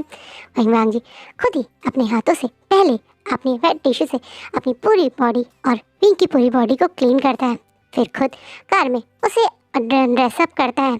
खुद के ड्रेसअप के बाद और बहुत प्यार से विंग को अपनी बाहों में ऐसे ही छोटे बच्चे की तरह लिए हुए कंधे पे रख के सोते हुए ही रखता है। जब ये दोनों लैंड कॉर्पोरेशन के सामने पहुँचे तो वांगजी अभी भी विंग को अपनी बाहों में ऐसे ही गोदी में लिए हुए सोता हुआ लाया। वहीं शू यांग जो पिछले 2 घंटे से अपने बॉस का वेट कर रहा था, जब देखते हैं कि फाइनली वांगजी आ चुका है अपनी कार के साथ लैंड कॉर्पोरेशन के आगे, तो वो दौड़ता हुआ सबसे पहले वांगजी के पास ही पहुंच जाता है और विंडो को नॉक करता है। जब विंडो नीचे होती है तो जो नज़ारा शू यांग देखता है उसके बाद उसके मुँह से कुछ निकलता नहीं। विंग बहुत प्यार से वांगजी की बाहों में सो रहा है और वांगजी बहुत प्यार से अपने सोते हुए ओमेगा के बालों में हाथ फिरा रहा है और वांगजी शुयांग की तरफ गुस्से में देखते हैं। अब शुयांग, बॉस सब लोग मीटिंग पे आपका वेट कर रहे हैं। ये रिस्पॉन्स करके तुरंत अब विंग को ब्राइडल स्टाइल में ही अपनी बाहों में ऐसे ही सोता हुआ लेकर चलने लगता है। बॉडीगार्ड यहाँ तक कि लैंड कॉर्पोरेशन के सब लोग भी ये देखकर शॉक हैं। कुछ लोग तो नज़र ऊपर करके दोबारा देख भी नहीं पा रहे। वांगजी के जहाँ जहाँ कदम आगे बढ़ रहे हैं वहाँ लोग उसे बो करके सर नीचे झुका के ही खड़े हैं। वांगजी अब अपनी पर्सनल लिफ्ट से सीधा अपने ऑफिस या ये कह दो उसका पर्सनल फ्लोर, जहाँ वांगजी का एक कैबिन है, एक ऑफिस मीटिंग के लिए जैसे होता है ना कॉन्फ्रेंस रूम और एक बहुत बड़ा बेडरूम भी है। वांगजी सीधा विंग को अपने ऑफिस के बेडरूम में ही लेके जाता है और बहुत प्यार से अपने ऑफिस के बेडरूम पे वाले बेड पे लेटा के बहुत प्यार से उसके बालों को सही करता हुआ ब्लैंकेट से कवर करता हुआ कहता है, रेस्ट करो मेरी बनी, तुम्हारे बदले तुम्हारा ओमेगा उसे पनिशमेंट देगा जिसने तुम्हारा प्रोजेक्ट चोरी करने की कोशिश की है। ये बोलकर वांगजी नीचे झुका के बहुत प्यार से विंग के माथे पे किस करके वहाँ से चला जाता है। वांगजी को पता है उसके फ्लोर पे आने की हिम्मत किसी की नहीं है, उसकी इजाज़त के बिना इस फ्लोर पे बॉडीगार्ड्स भी नहीं आ सकते, तो यहाँ पे किसी का आना इम्पॉसिबल है। इससे बहुत कॉन्फिडेंस से वो अपने ओमेगा को यहाँ अपने रूम में छोड़कर अब सीधा उस तरफ बढ़ चलता है जहाँ पे बाकी सब लोग हैं, यानी नी कॉर्पोरेशन, जांग्स कॉर्पोरेशन, उसके अंकल, गगा और सभी बाकी लोग। विंग यहाँ पे रेस्ट कर रहे हैं बिना ये जाने कि अब उसका अल्फा उसके बदले उन लोगों को पनिश करने चाह चुका है। वांगजी जैसे ही उस बड़े से कॉन्फ्रेंस हॉल में एंट्री करता है तो अब तक बहुत चपर कर रहे नी मिंजे भी एकदम से शांत हो जाते हैं। सामने हेड चेयर पे या बोलो हेड पोजीशन पे लान कुरैन बैठे हुए, उनके राइट साइड पे लान शिचैन बैठे हैं और लेफ्ट साइड की चेयर खाली थी जहाँ पे अब जाके लांग वांगजी बैठ जाते हैं। अब वांगजी के आते ही दोबारा से शिचैन की तरफ और नी मिंजे की तरफ देखते हुए कुरैन बोलते हैं, अपनी बात कंटिन्यू कीजिए मिस्टर नी मिंजे। अब एकदम से कुरैन जब दोबारा बोलते हैं तो नी मिंजे फिर से स्टार्ट हो जाते हैं कि बुराई करने और ये बात प्रूफ करने कि ये प्रोजेक्ट मिंग्याओ ने ही बनाया है। लांग वांगजी अब घूर के नी मिंजे को देख रहे हैं, कैसे नी मिंजे ये बात कि विंग झूठा है और इस आपने पर्सनल बातें स्टार्ट करते हुए कि मैं उसे जानता हूँ, वो मेरा फियांसे है, वो झूठा है, ये प्रोजेक्ट वो नहीं बना सकता, जैसे ही बोलते हैं कहीं ना कहीं अब वांगजी की मुट्ठी टाइट हो जाती है और वो घुरते हुए नी मिंजे को देखते बोलते हैं, है नहीं था, वो आपका फियांसे था। दूसरी बात, वो पर्सनल लाइफ में क्या था या क्या नहीं था उससे हमारे प्रोजेक्ट का क्या मतलब। अगर वो पर्सनल लाइफ में झूठा भी है तो क्या प्रूफ होता है कि ये प्रोजेक्ट उसने नहीं बनाया। कहीं ना कहीं विंग के डिफेंड करता हुआ जब खुद लांग वांगजी बोलता है तो ये बात देखकर शिचैन और कुरैन भी साइड से वांगजी को घूरने लगते हैं। उन्हें यकीन नहीं हो रहा कि लांग वांग जी किसी स्ट्रेंजर का साइड ले रहा है, क्योंकि उन्हें नहीं पता ये वी वुशान वही वी वुशान है जिसे लांग वांग जी की शादी हो गई। हाँ, नाम पता है पर सेम लोग हैं, ये कैसे पता होगा भाई। वहीं अभी तक चुप बैठे आप जियांग फैमिया भी जब सोचते हैं कि लांग वांग जी उनकी कंपनी या विंग का साइड ले रहा है तो वो क्यों मौका गवाए, वो भी क्योंकि उन्हें ये प्रोजेक्ट चाहिए। और अगर ये प्रूव हो गया कि ये प्रोजेक्ट नहीं मतलब कंपनी का था और मिंग्याओ ही इस प्रोजेक्ट का रियल ओनर है, तो फिर जियांग फैमिली को तो ये प्रोजेक्ट मिलेगा नहीं और फिर उन्हें जियांग फैमिली के लिए कितनी बड़ी प्रॉब्लम हो सकती है।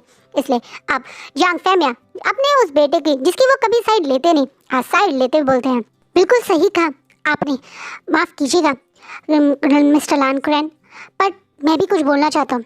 आप लान कुरैन जो पहले सिर्फ नी फैमिली का ही पॉइंट सुन रहे थे, यही कहो नी कॉपरेशन का पॉइंट सुन रहे थे, वो इक्वल चांस देते हुए जियांग फैमिया को बोलने का मौका देते हैं। अब जियांग फैमिया पहले की जैसे नी मिंजे अपनी बात प्रूव करने के लिए बोल रहे थे, अपनी बात प्रूव करने के लिए बोलना शुरू करते हैं। वो बताते हैं कि कैसे वी वुशान एक टैलेंटेड पर्सन है। वो ये भी बताते हैं कि कैसे विंग ही है जो पिछले कई सालों से स्कूल का टाइम से ही अपनी लैंड मतलब जियांग फैमिली की सपोर्ट के लिए ऑफिस काम में इन्वॉल्व रहता था। कैसे विंग 14 साल की कम उम्र में ही एक बहुत बड़े प्रोजेक्ट को पूरी तरह से डिज़ाइन करके उनके सामने फर्स्ट टाइम लाया था, और कैसे विंग पिछले कुछ सालों से जितने भी जियांग फैमिली को और या एक तरह से प्रोजेक्ट्स मिले हैं वो सारे प्रोजेक्ट विंग ने ही कहीं ना कहीं हैंडल करे हैं। आज जियांग फैमिया ये बात प्रूव करने के लिए कि विंग कितना टैलेंटेड है और हाँ वो एक ऐसा प्रोजेक्ट बना सकता है, विंग के पहली बार उसके सही में हार्डवर्क को क्रेडिट दे रहे हैं। ये बात सुन के अब लान कुरैन भी काफ़ी शॉक होते हैं। एक 20 साल का कम एज का पर्सन इतना टैलेंटेड है कि इतनी बड़ी जंग ऑपरेशन को हैंडल कर रहा है। ये बात सुनकर उन्हें भी इस वी वुशान के प्रति काफ़ी एक उतना अच्छी वाली फीलिंग आती है कि ये बंदा सचमुच टैलेंटेड है। वहीं अब वांग जी भी इस बात पे अपने चेहरे पे काम सी स्माइल रखता है, पर ये बात नी मिंजे को बिल्कुल पसंद नहीं आती। नी मिंजे आगे आके एकदम से बोलते हैं झूठ बोल रहे हैं आप, क्यों सबके सामने झूठ बोल रहे हैं, ये प्रोजेक्ट विंग कहाँ हैंडल करता था, ये तो आपका बेटा झांगशन करता था, आप अपने एक बेटे की क्रेडिट दूसरे बेटे को कैसे दे सकते हैं। एकदम से अब जब नी मिंजे ये बात बोलते हैं तो सब लोग अब फिर से जियांग फैमिया को घूरने लगते हैं। जियांग फैमिया जो पहले खुद झूठ बोलते थे, अब उन्हें अपने झूठ को झूठ मतलब एक तो होता है कि लोग इतना झूठ बोल दो कि फिर सच भी उनका सच भी लोगों को झूठ लगने लगे, वो वाला हाल हो गया जियांग फैमिया का। पर वो आप प्रूफ के साथ बोलते हैं बिल्कुल नहीं, झांगशन सिर्फ हेड बनने का नाटक करता था, उसे तो कुछ अकल भी नहीं, आप उसे अभी पूछ लो, उसे बिजनेस वर्ल्ड के बारे में कोई नॉलेज नहीं, सब कुछ वी वुशान ही करता था। वो तो वी वुशान एक काइंड हार्टेड पर्सन था जो अपने भाई की मदद के लिए अपने प्रोजेक्ट का क्रेडिट खुद झांगशन को दे देता था। झांगशन आगे और सच बताओ। एकदम से फैमिया झांगशन को घूरते हुए गुस्सा करते हुए बोलते हैं क्योंकि झांगशन की बेइज्जती या झांगशन किसी लायक नहीं है, ये बात उन्हें एक्सेप्ट करने में कोई टेंशन नहीं है, बस हर हालत में उन्हें अब अपनी कंपनी बचानी है। वहीं झांगशन घबरा के आगे आता है और अब सबके सामने एक्सेप्ट करता है कि उसने वो सारे क्रेडिट इसलिए लिए थे क्योंकि विंग ने उसे कहा था, वरना काम सारा विंग ही करता था। ये बात सुन के नी मिंजे भी शॉक हो जाते हैं। नी मिंजे को यही लगता था कि विंग एक यूजलेस ओमेगा है, बट विंग इतना टैलेंटेड था ये जान के अब नी मिंजे भी शॉक है। वहीं मिंग्याओ की मुट्ठी टाइट हो जाती है। मिंग्याओ को उम्मीद नहीं थी कि उसकी फैमिली उसके विंग के सपोर्ट में पहली बार स्टैंड लेगी या विंग के हार्डवर्क और विंग के टैलेंट को सबके सामने एक्सेप्ट करेगी, अप्रिशिएट करेगी।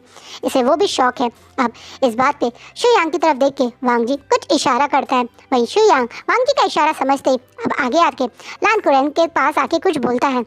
वहीं लान कुरैन शुयांग की बात सुनने के बाद आप सबकी तरफ देखकर बोलते हैं विंग वुशान कितना टैलेंटेड था, ये बात हमें समझ में आ चुकी है, लेकिन पॉइंट अभी भी वही है, उसके टैलेंटेड होने से ये बात कैसे प्रूव होगी कि ये प्रोजेक्ट वी वुशान ने ही बनाया है।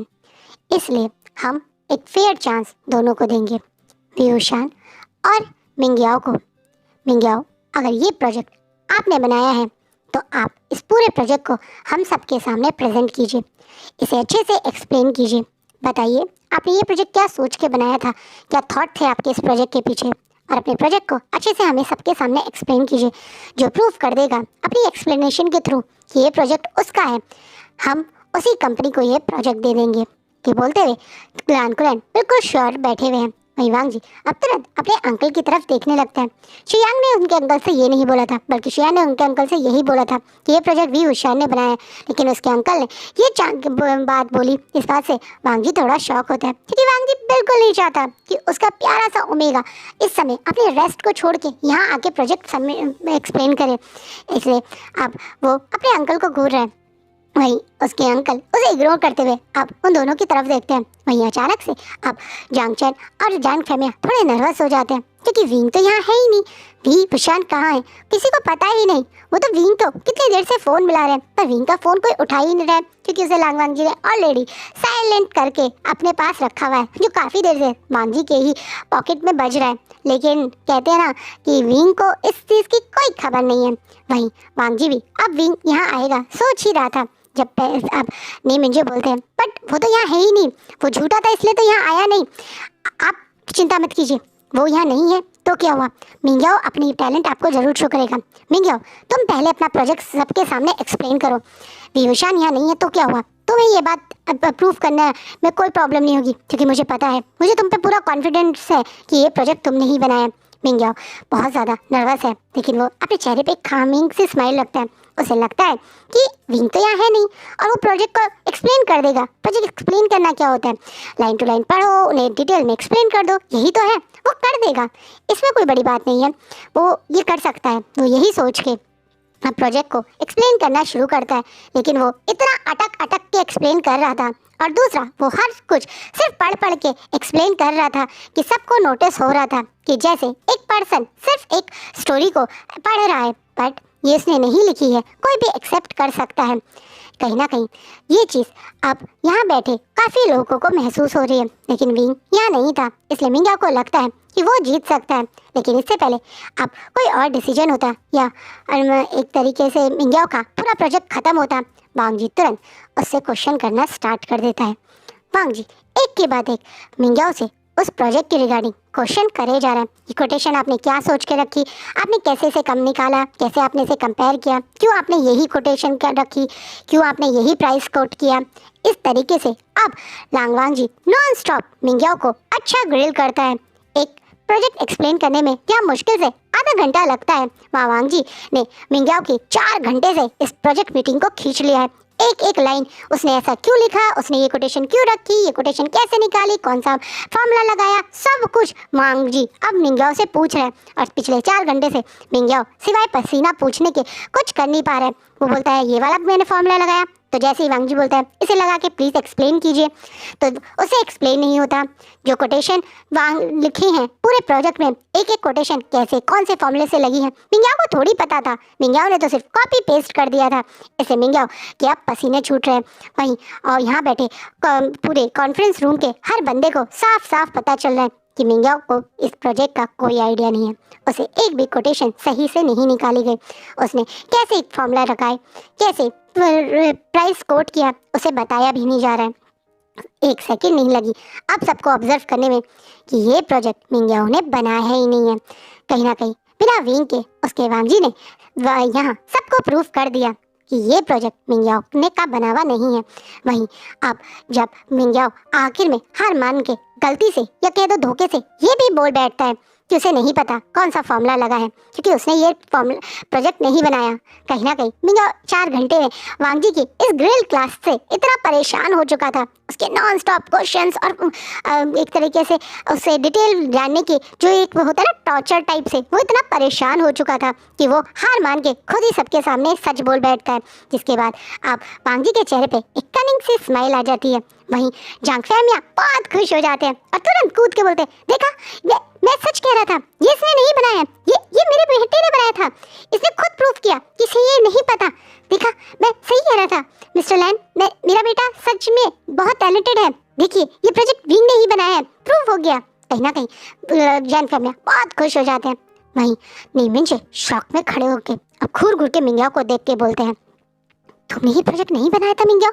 अब मिंग्याओ एकदम से आंसू भरी आंख से नी मिंजे को देख के रिक्वेस्टेड वे में एकदम से उनके पास आके उनका हाथ पकड़ के कहते हैं, मुझे माफ़ कीजिए दगा, मुझे पता था ये प्रोजेक्ट बहुत बहुत ज़्यादा कॉस्टली और बहुत बड़ा प्रोजेक्ट है, मैं तो बस यही चाहता था कि ये प्रोजेक्ट आपकी कंपनी को मिले, मुझे जैसा सही लगा मैंने वही किया, बट मैं सिर्फ आपकी मदद करना चाहता था। मैं तो सिर्फ यही चाहता था कि ये प्रोजेक्ट आप ही को मिले। Sorry sorry. आप नहीं गया बड़ा मासूम सा बन के, जैसे उसे से नी फैमिली को कितना प्यार है, वो नी प्रोजेक्ट के लिए कितनी मेहनत करता है। उसने पहली बार ही ये गलती करी है क्योंकि वो मतलब एक तरीके से सिर्फ नी फैमिली के भला करना चाहता था, काले नाटक में लग जाता है। वहीं इस बात पे आप एकदम से लान कुरैन को गुस्सा आ जाता है और गुस्से में लान कुरैन अपनी जगह से हाथ मार के खड़े होते हैं और बोलते हैं, तो तुम इसका मतलब इन्हीं फैमिली को प्रोजेक्ट देने के लिए जंग फैमिली के साथ गलत करोगे? मैंने सुना है कि तुम जंग फैमिली के पास रहते हो, उन्हीं के पैक हाउस में रहते हो, और तुम उनके घर में रहकर उनके प्रोजेक्ट चोरी करके नी फैमिली को देते हो। इसका मतलब नी फैमिली ने तुम्हें एज अ जासूस जंग्स फैमिली के पास छोड़ा हुआ है। एक तरफ से आप बोलते हैं कि वी वुशान आपका फियांसे था, और दूसरी तरफ से आप अपने ही फियांसे के प्रोजेक्ट्स चोरी करवा के अपने लिए यूज करते थे। मुझे उम्मीद नहीं थी नी कॉर्पोरेशन इतनी ज़्यादा खोखली है। मुझे उम्मीद नहीं थी ऊपर से इतना ज़्यादा राइटफुल शो करवाने वाले नी कॉर्पोरेशन के लोग इस तरीके से गलत काम करते हैं। कहीं ना कहीं नी मिंजे की लान कुरैन बहुत अच्छे से क्लास लगा देते हैं। वहीं जांग फैमिया भी गुस्से में अब मिंग्याओ को घूरने लगते हैं। कहीं ना कहीं आज मिंग्याओ की एक साथ दो जगह से बेइज्जती हो रही है। लैन फैमिली वो चोर है ये बात भी डिक्लेयर कर चुकी है, और दूसरा जांग फैमिली वो कितना चालू इंसान है ये बात भी देख चुकी है। कहीं ना कहीं अब जैन फैमिया तो इस नी मिंजे को कहीं अपने पैक हाउस में नहीं रहने देंगे, क्योंकि उनके दिमाग में भी ये बात घुस गई है कि क्या पता इसके बाद भी ये इसी तरह से उन्हीं के प्रोजेक्ट चोरी करके नी फैमिली को दे। कहीं ना कहीं आप जब नी मिंजे की लगातार इंसल्ट पे इंसल्ट होती है तो नी मिंजे आप अपनी गलती मानते हुए मुंह नीचे करके अपने आप को खुद इस प्रोजेक्ट की एकदम बीटिंग के लिए प्रोजेक्ट सबमिट करने वाली रेस से बाहर निकाल देते हैं, और जिसके बाद तुरंत जांग फैमिया को लैन फैमिली ये प्रोजेक्ट देगी डिक्लेयर हो जाता है, जिससे जांग फैमिया बहुत खुश हो रहे थे जब एकदम से दोबारा से लान वांगची खड़े होकर अपना कॉलर ठीक करते हुए बोलता है, ये प्रोजेक्ट मुझे हैंडल करना है अंकल, तो क्या मैं कुछ बोल सकता हूँ? कुरैन जो जल्दी से वांगजी किसी के लिए कुछ बोलता नहीं बल्कि उनके फैसले पे तुरंत अग्री हो जाता है। जब कुछ बोलने का चांस मांगता है तो तुरंत अग्री हो जाते हैं। अब वांगजी बोलना शुरू करता है, मैं ये प्रोजेक्ट जियांग कॉर्पोरेशन के साथ हैंडल करूँगा, इसलिए मैं जियांग कॉर्पोरेशन को क्लियरली बता देता हूँ कि ये प्रोजेक्ट सिर्फ वी वुशान ही हैंडल करेगा। वी वुशान आज से जियांग कॉर्पोरेशन नहीं बल्कि लैन कॉर्पोरेशन डेली आया करेगा मेरे साथ इस प्रोजेक्ट पे काम करने। दूसरा, इस प्रोजेक्ट में आप किसी और को कोई भी चेंज करना होगा तो सबसे पहले आप मुझसे डिस्कस करेंगे। ये बोलता हुआ वांगजी जांग फैमिया को देखने लगता है। वहीं नी मिंजे जांग फैमिया को देखते हुए यही सोच के कि अगर ये प्रोजेक्ट उनके हाथ से निकल गया तो कितनी बदनामी होगी, अगर पता चलेगा कि ये प्रोजेक्ट चोरी करके नी फैमिली दे रही थी तो कितनी बदनामी होगी, इसलिए अब स्वीट बनते हुए वांगजी और कुरैन के सामने ही जांग फैमिया को कांग्रेचुलेशन विश करते हुए बोलते हैं, कांग्रेचुलेशन फादर, सचमुच में ये एक बहुत बड़ा प्रोजेक्ट था। मैं आपके अगेंस्ट नहीं था, पर मुझे लगा था कि ये मेरे कंपनी के एम्प्लॉय की मेहनत है तो मैं क्रेडिट आप किसी और को ना दूँ, इसलिए मैंने ये किया था। पर आप मेरा इंटेंशन समझ सकते हैं। अगर आपको प्रॉब्लम ना हो तो क्या मैं भी आपके साथ लैन फैमिली के इस प्रोजेक्ट में पार्ट ले सकता हूँ? कहीं ना कहीं नी मिंजे अभी भी अपने फ़ायदे के बारे में सोचते हुए जांग फैमिया को मस्का लगाने लगते हैं, पर इससे पहले जांग फैमिया कुछ रिएक्ट करते हैं। वांगजी गुस्से में नी मिंजे को देखते हुए बोलता है, शायद आपको मेरी बात समझ नहीं आई शुयांग, क्या तुम इन्हें अच्छे से एक्सप्लेन कर सकते हो? इस बात पे वांगजी आप नी मिंजे को घूरते हुए शुयांग को बोलता है, वांगजी नी मिंजे से बात भी नहीं करना चाहता, उसका एटीट्यूड और उसका ऑरा साफ साफ बता रहा है जैसे ये इंसान मेरे से बात करने लायक नहीं है। ऐसी फीलिंग अब वो नी मिंजे को दे रहा है। नी मिंजे कुछ बोल पाते, अब शुयांग आगे आके बोलता है, मिस्टर नी मिंजे, आपने शायद मेरे बॉस की बात क्लियरली सुनी नहीं। उन्होंने साफ साफ बोला इस प्रोजेक्ट में कुछ भी चेंज कोई और नहीं कर सकता सिवाय उनके, और उन्होंने साफ साफ बोला कि ये प्रोजेक्ट वी वुशान के अलावा वो किसी और के साथ नहीं करेंगे, चाहे वो नी फैमिली हो। आपका और जियांग कॉर्पोरेशन का क्या रिलेशनशिप है उसमें हमारा कोई इंटरफेयर नहीं है, लेकिन हाँ आपको अगर जियांग कॉर्पोरेशन के साथ कोई और प्रोजेक्ट करना हो तो आप कर सकते हैं, लेकिन ये प्रोजेक्ट में सिर्फ हम जियांग कॉर्पोरेशन और वी वुशान के साथ ही करेंगे।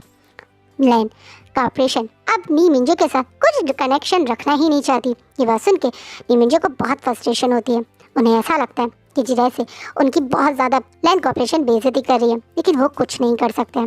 हो सकता है वो जियांग कॉर्पोरेशन से अमीर हो सकता है नी पैक काफ़ी स्ट्रांग हो, लेकिन लैंड पैक के टक्कर तो नी पैक कहीं से भी नहीं ले सकता। लैंड पैक अकेला नहीं है, लैंड पैक के साथ एक और स्ट्रॉन्ग पैक्ट है जो जुड़ा हुआ है, और वो है वैन पैक्ट। लैंड पैक्ट और वैन पैक्ट एक साथ अगर नी पैक्ट के अगेंस्ट चले गए तो नी मिंजे कहीं के नहीं रहेंगे, इसलिए वो चुपचाप से वहाँ से मुंह नीचे करके गुस्से में वहाँ से निकल जाते हैं। वहीं जांग फैमिया भी जैसे उन्हें परमिशन मिल गई हो जाने की सोच के वहाँ से निकल जाते हैं। उनके दिमाग में यही चल रहा है कि वो विवशान पे बाद में गुस्सा करेंगे कि वो यहाँ क्यों नहीं आए, बल्कि पहले वो विवशान को कैसे लैंड फैमिली के पास या ये बोलो लैंड कॉर्पोरेशन कल से भेजना है उस बात के लिए मनाएंगे। कहीं ना कहीं ये नया वाला विवशान उनके भी समझ के पार है। क्या पता वो लास्ट मोमेंट पे मना कर दे, क्योंकि उसने तो क्लियरली आज इस प्रोजेक्ट को करने से पहले भी इतनी सारी शर्तें रख दी थी भाई, इसलिए वो वही बातें सोच के निकल गए हैं। वहीं जैसे ही नी मिंजे यहाँ से बाहर निकलते हैं, मिंग्याओ उनका पीछे करते हुए उनके पीछे पीछे आने लगता है। उनकी कार के पास आके एकदम से उनका हाथ पकड़ के अब रोते हुए नाटक करते हुए कहने लगते हैं, दगा क्या आप मुझसे नाराज हैं? प्लीज़ दगा रुक जाइए, प्लीज़ दगा आप मेरी बात तो सुनिए। कहता हुआ मिंग्याओ अब अरे नी मिंजे का हाथ पकड़ जब लेता है तो नी मिंजे थोड़ा गुस्से में एक तरह से मिंग्याओ से हाथ छुड़ाते हैं, जिससे मिंग्याओ नाटक करता हुआ कि कितनी जोर से उन्होंने हाथ छुड़ाया जानबूझ के अब फ्लोर पे गिर जाता है। ये उसने नाटक किया था। नी मिंजे ने कोई बहुत जोर से उसे धक्का या ऐसे जोर से हाथ नहीं छोड़ा था। वहीं मिंग्याओ के नीचे गिरते ही नी मिंजे जो गुस्सा कर रहे थे वो एकदम से एयाओ कह करते हुए आप मिंग्याओ को उठा के खड़ा करते हुए बहुत प्यार से उसे देखते हुए बोलते हैं, एयाओ तुम ठीक हो? तुम्हें कहीं लगी तो नहीं? हाँ गगा मुझे लगी है बहुत जोर से, पर वो दिल में, क्योंकि मैंने आपको हर्ट कर दिया। अब मिंग्याओ अपनी चिपड़ी चिपड़ी गंदी गंदी प्यारी प्यारी सी बातें शुरू कर देता है। मैं जानता हूँ दगा आप मेरी बहुत केयर करते हो दगा, आई एम सॉरी, मैं सिर्फ आपकी कंपनी को टॉप रैंक पे देखना चाहता था। मुझे आइडिया नहीं था कि चीज़ें ऐसे बिगड़ जाएंगी, और ये सब विवशान ने जानबूझ के किया है दगा। मैंने सबके सामने उसका सच नहीं बताया, पर आप अच्छे से जानते हैं ना विंग मेरा दोस्त भी है, उसने खुद पहले मुझे ये प्रोजेक्ट दिया था।